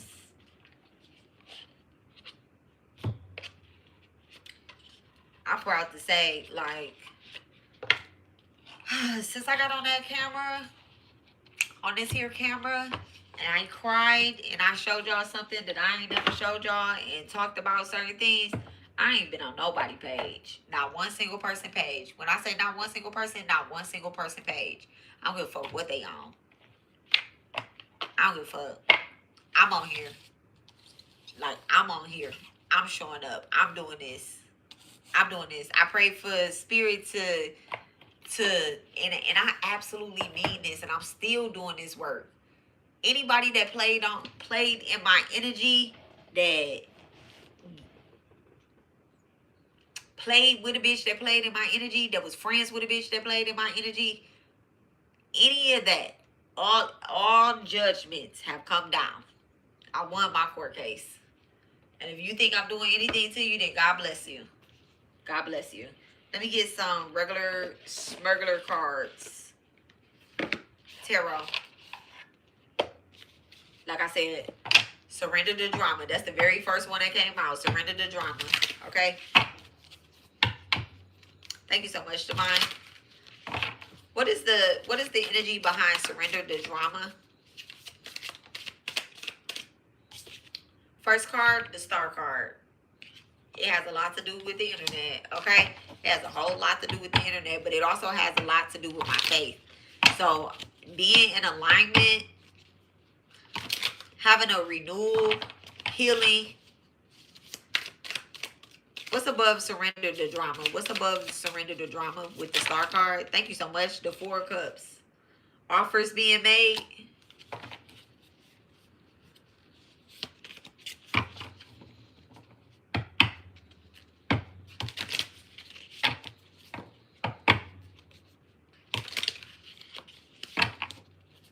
Being open to new opportunities. Thank you so much, Divine. What's below surrender the drama? What's below surrender the drama? Ace of Cups. The Ace of Cups, okay? new feelings, emotional awakenings, spirituality, and creativity. Okay, I open myself and my heart to love. Absolutely. All right, the Three of Pentacles in reverse. Lack of teamwork. Why? Why is the Three of Pentacles in reverse here?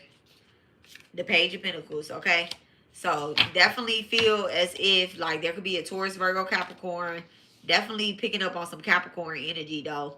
That could be trying to shake my foundation or something like that. I'm not paying no attention to that. Y'all don't come tell me nothing. Don't come tell me nothing. And it's not gonna come on my timeline because I'm changing my whole algorithm up. Don't come tell me nothing. I don't give a fuck who say my name. Spirit, ancestors.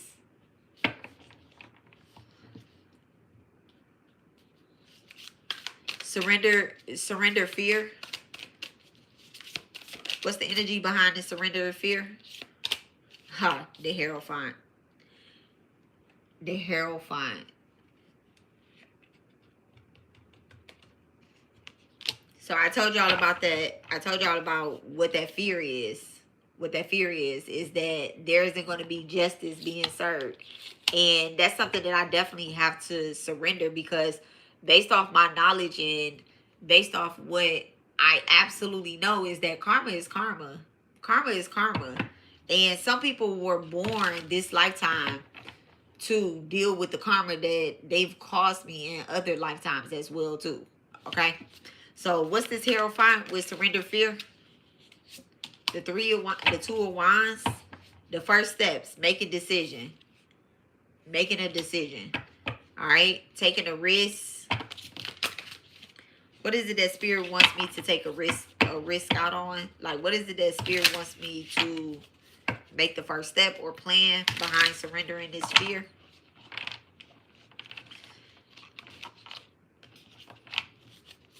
I just heard something about a check. What is the first step? The Queen of Wands in reverse. Don't be a bully bitch and go and try to and you know what too with the Hierophant and the Queen of Wands in reverse, right? This is my energy right here. Aries, Leo, Sag. This is definitely my energy. The way that I'm going to be paid back is not going to come back in the same ways that I lost. Okay, I lost my son. I'm not going to get another son. You know, I'm not going to have any more kids. I'm not going to have any more kids. But there's a payback that's coming. There's a payback that's coming in, right? But Spirit is telling me, like, don't be vengeful. Don't be a bully.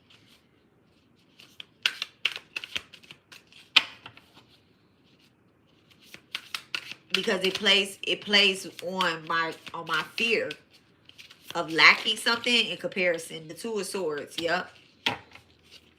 The truth will definitely be revealed. All right, something about it'll be revealed about whoever this is that is also shit playing in my energy or watching me from a distance with the two of Wands. Oh, now we get into it. The Two of Wands, there could be someone trying to watch me at a distance and that is planning to take a step forward, right? I could also be having a conversation pretty soon with, and why?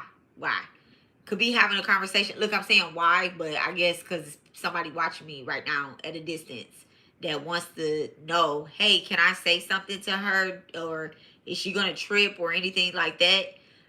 There's this thing that I have to release where, you know, if someone does want to apologize or they want to take some type of accountability, I have to step into my Hierophant role and use my education that I know that I have, my spirituality, my knowledge, my belief, and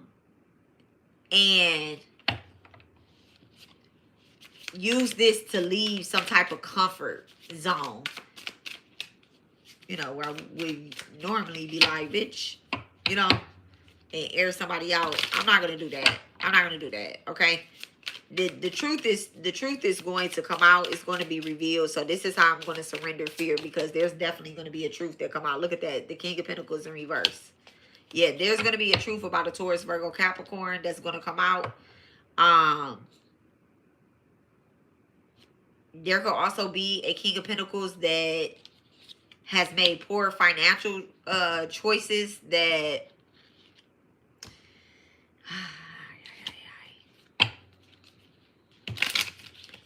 who's this King of Pentacles and my energy on surrender fear?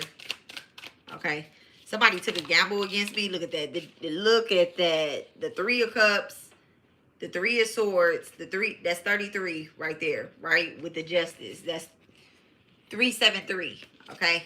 373. This is 373 or 311.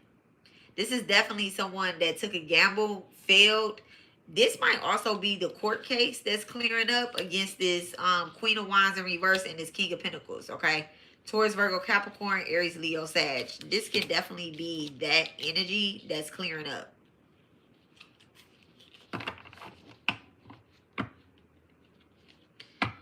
Spirit is also reminding me too, like not to laugh at anybody, not to laugh or make fun of anybody's sadness, grief, or sorrow or anything like that. Their trauma, don't make fun of their trauma.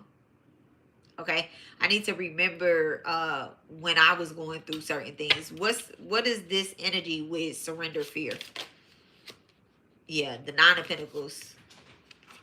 All right, the Nine of Pentacles. So this is definitely like just knowing that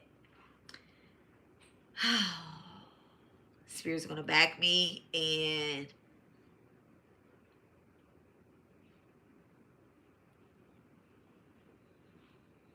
being a good girl.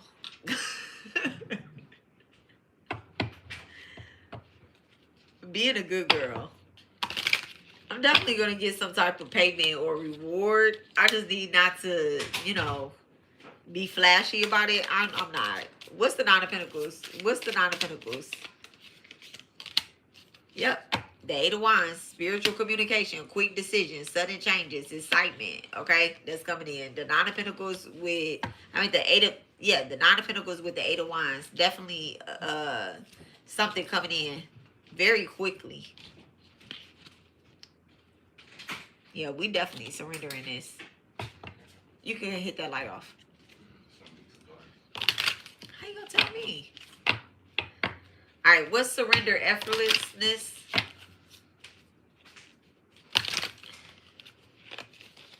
For me, what's surrender effortlessness? It says, stop pushing so hard. The art of living means going with the flow instead of forcing the river. Okay. The Death and the Five of Swords, both in reverse. Okay, so again, with the fear of change, repeating negative patterns or whatnot, just going with the flow. Definitely like cutting my losses about something. I know exactly what this is. I know exactly what this is.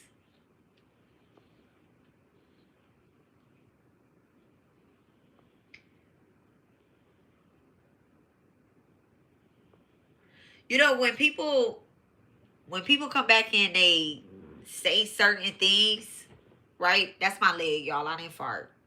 All right. When people come back and they say certain things, that doesn't mean, you know, there's apology coming through to me. There's a conversation that is coming up. I can hear it. I'm not gonna go look for it either. It needs to be said to me directly. And that's the thing right there. It's going to be said to me directly because I'm not going to look for it. So the only way that I'm going to get it is by being said to me directly. I'm not taking it through spirit either. That's the Death card in reverse. Not taking something through spirit. No.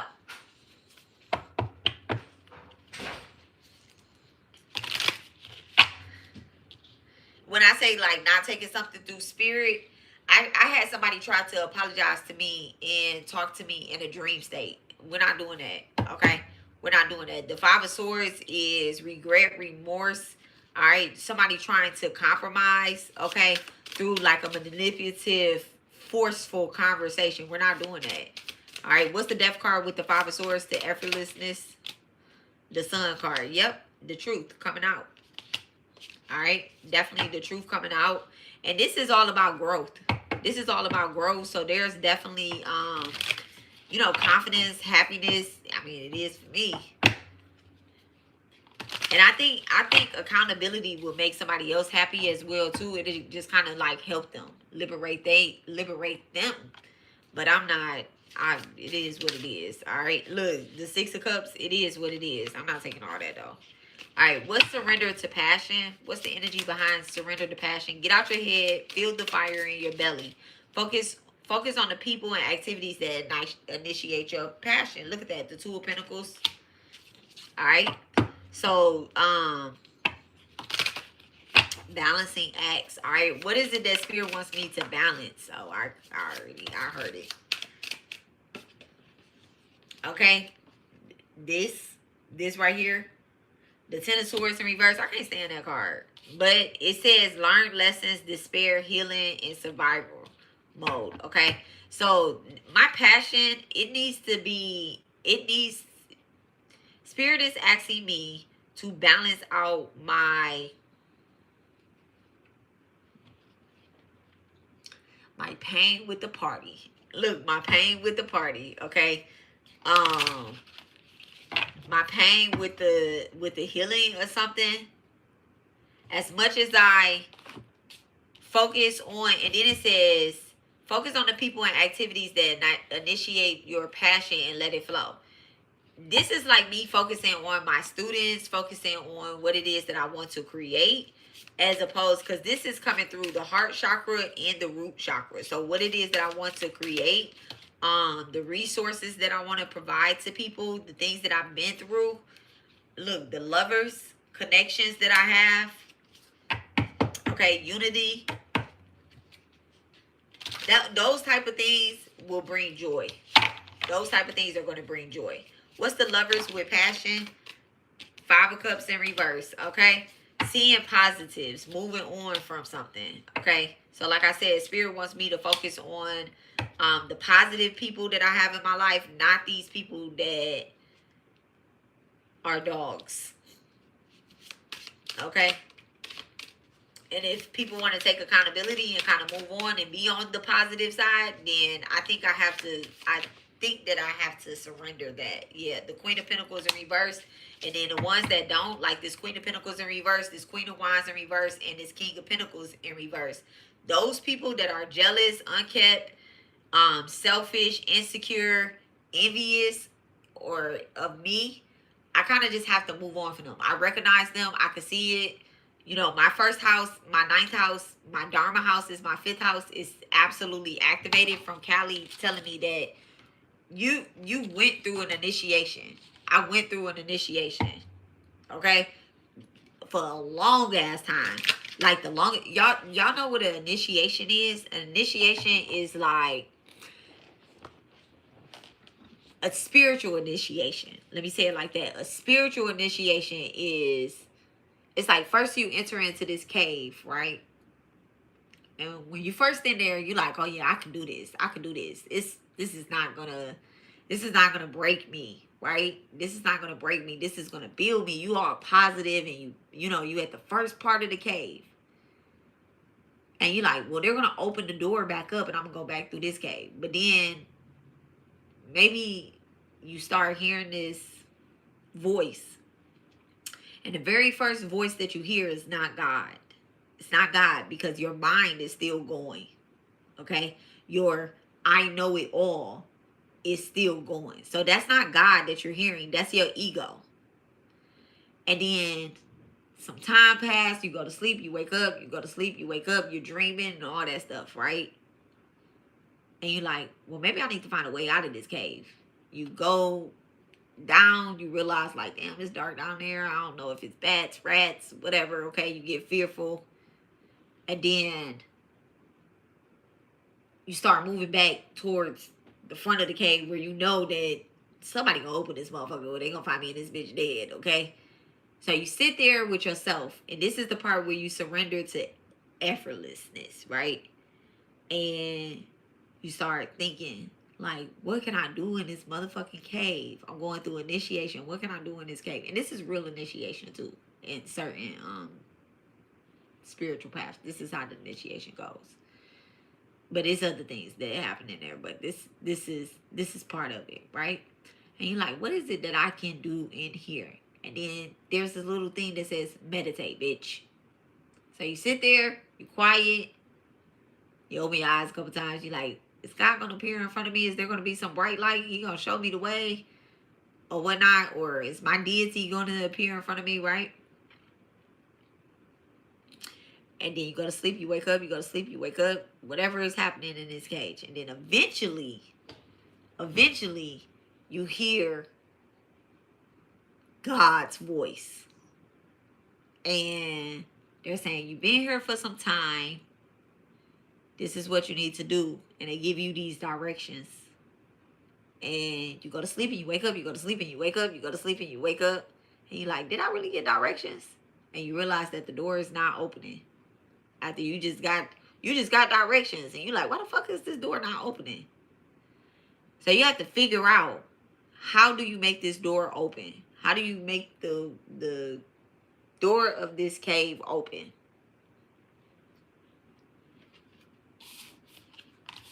It's not by worrying about this.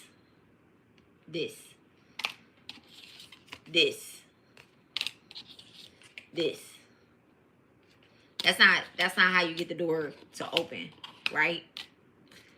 It's about using your gifts. You have to tell the door to open. Okay, I'm ready. Okay, I'm ready. You know, you have to connect with the person that's on the other side of the door. Okay, the goddess or the God that's on the other side of that door, and you have to say, I am ready to do my job. And they're gonna talk to the door opener. They're gonna talk to the door opener. How do I surrender to passion? The Nine of Wands, the Devil, the Knight of Swords, and the Wheel of Fortune. This right here. This is some crazy ass shit. If I say, how do I surrender to passion? Right? It says, get out of your head, feel the fire in your belly, and focus on the people or activities that initiate your passion and let it flow. Okay? This is oppression, addictions, obsessionness, dependency, powerlessness, and limitations. I know somebody will be looking at this and they like, how the fuck do you surrender to passion being attached to a devil? You don't. You don't. These are desires. Now let's tap into astrology, right? This is a no. This is a no. This is a yes. This is a yes, but with all these other no's around, this bad luck, this right here, this is not sacred passion. This is not sacred passion.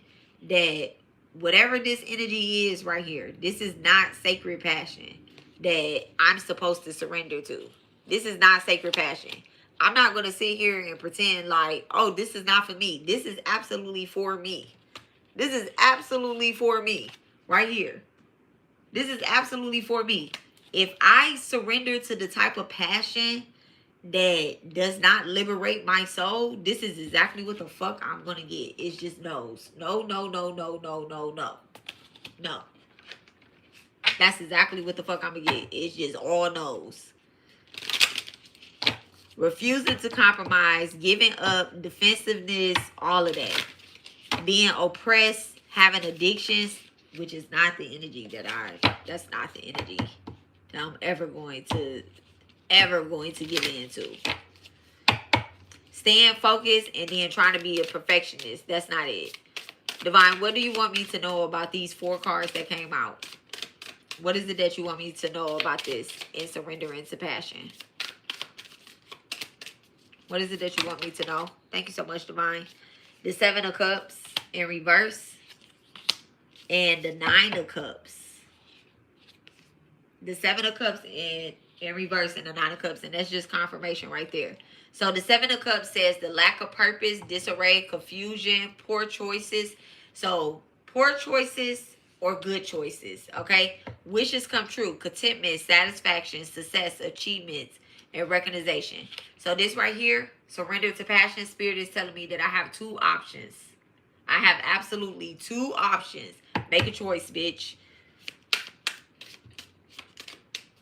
What is the option that's in line with my highest vibrational self? Thank you so much. I could have just gave all these cards in reverse. Thank you so much. Look at that. Judgment. Judgment. Self-evaluation, awakening, renewal, and purpose. Reckoning and reflection. Okay? And it says that this is a crown chakra awakening. Thank you so much, Divine.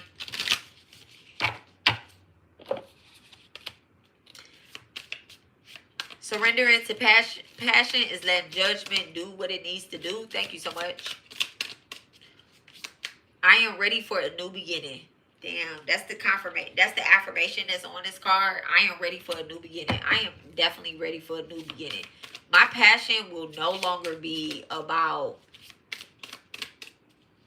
Well, it's always going to be like that, but I just know that judgment is being judged, okay? The King of Wands in reverse, thank you so much. And it says it would no longer be forced. That's what it is. My passion would no longer be forced.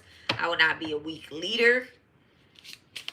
And y'all ain't going to see me look powerless ever or feel powerless. Nobody's going to make me feel like that. Why? Because the battles are over.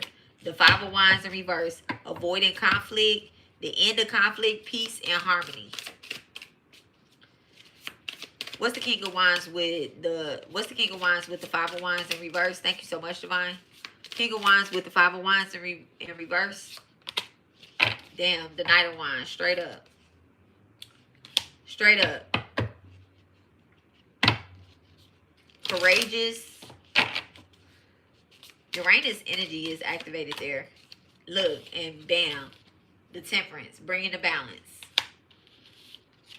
All right, bringing the balance. Some type of balance, some type of peace, some type of patience, moderation, calmness. I love this for me. Thank you so much, Divine. Thank you. All right. So,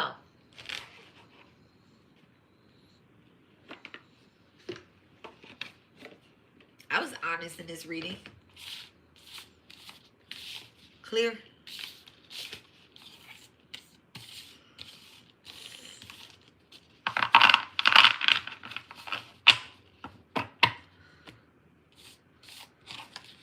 So when you get a tarot reading done, you always have a choice. Now I see, what's going to be what or whatnot for myself. All right. Now I see what's going to be what, how things are going to be going. I'm going to keep this reading in mind. I'm going to keep this reading on my page. I'm going to watch it over again. Actually, these aren't the cards I want to pull. I want to get a wisdom oracle card for myself.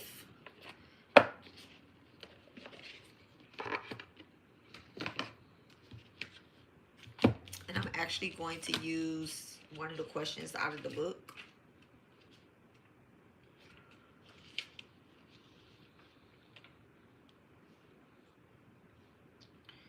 And the question is, where is all of this leading me? I'm going to get a...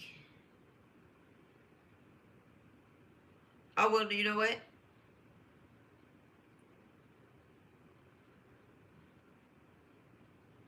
What would be the result if I take this action of liberation with Callie?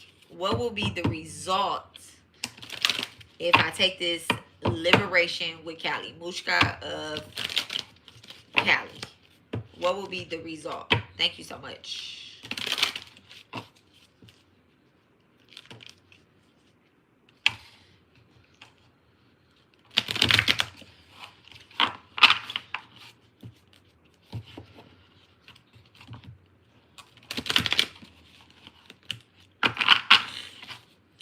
What will be the result? Unfinished symphony.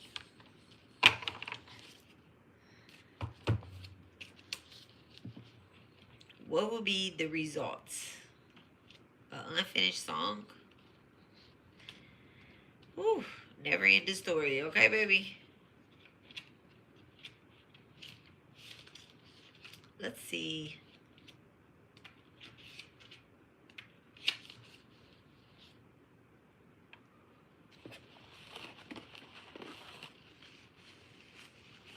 So it says, moving on is difficult when love lingers. Things are left unsaid, and you haven't had the opportunity for closure in your relationship and in your heart.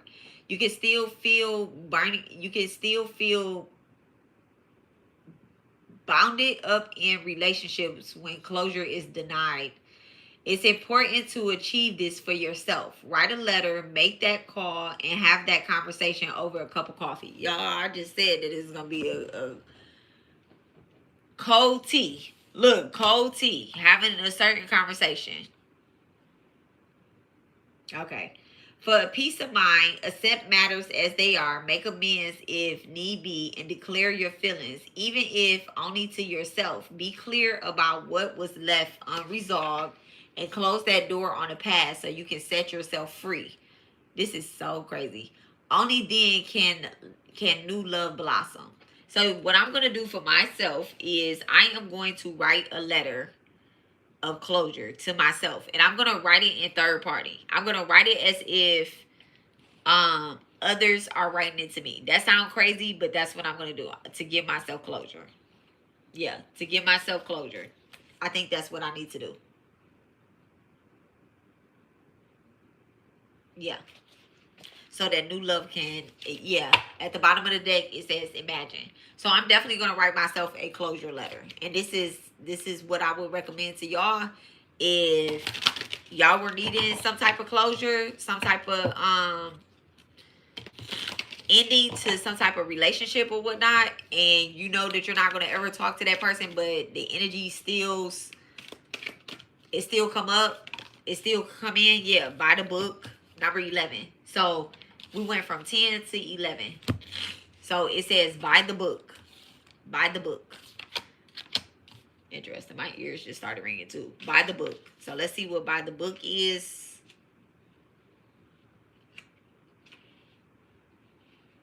It says getting along with others entails understanding and respecting who they are and who they are have become as a result of the environment, the culture, and experiences. Find the middle ground that allows relationships to flourish while honoring the individuality of the other person. Play things by the book instead of trying to break the rules or pressure others to conform to the way you want to do them. Your connection will deepen as a result. Yeah, I'm definitely going to write myself a letter, because you know what I said while I was doing the reading?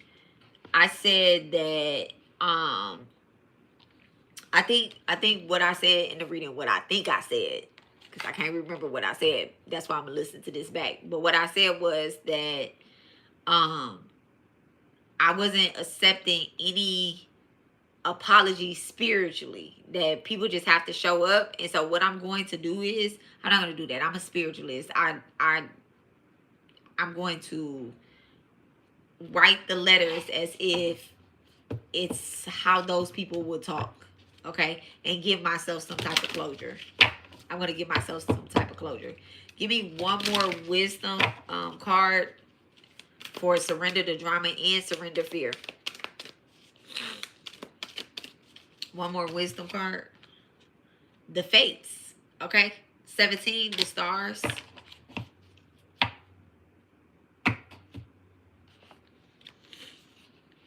Surrender the drama and surrender the fear.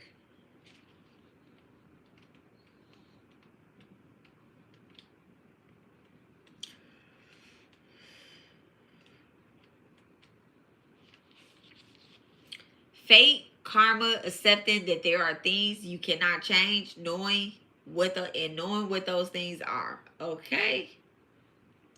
And it says, God grant me serenity to accept the things I cannot change, and the courage to change the things that I can, and the wisdom to know the difference. Amen. There are things in life that you will never have control over. The conditions brought on by the evolution of the collective, by nature, and by past experiences may be fated, preordained by spirit for greater purpose. You cannot understand in this life It may not be in the cards to understand why certain events have occurred, but you can accept the mystery, and work with those events and your current circumstances have to teach you. This is the wisdom contained in the Serenity Prayer.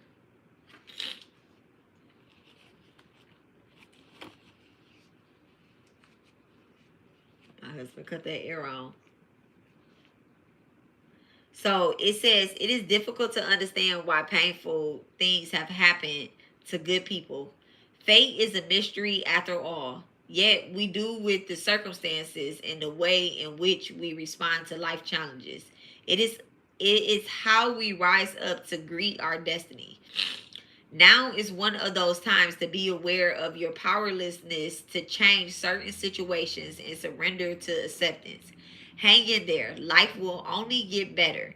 Act as if you believe that, for only thing you can control right now is your attitude. Ooh. When you align with fates, being mindful of what you cannot and what you can change, serenity will come to you. Yeah, I can't change the way people are weird. I definitely have tried, but I can't. I really can't. And I just can't focus on that. I really have to I have I have a small group of people that I really need to help. Starting with my motherfucking self. I'm working towards Lakshmi, and I'm working on my YouTube channel only. Okay, I'm working on let me not say only, but I'm working on my YouTube channel, and I can't just keep letting people mess up my YouTube channel. I can't keep allowing them to stop me from sharing all of this wisdom, all this good wisdom, and all of this things that I've went through to learn. So yeah. So that is it. That's my reading on me. That's my talk on me. And that's what makes me qualified to be a spiritual teacher. So if any of that disqualifies me, I don't know, go somewhere else. All right.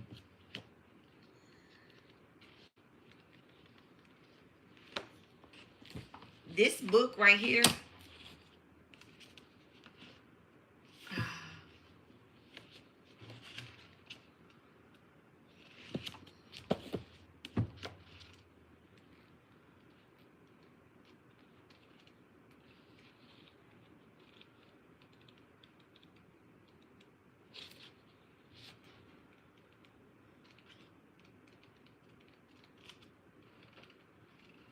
This is not the book.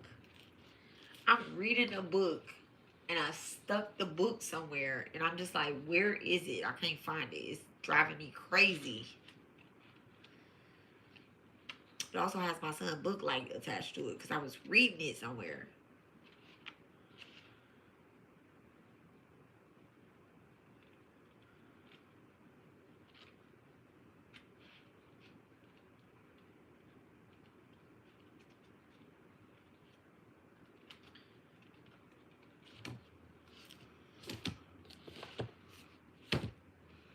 Annoyed. No, I'm not.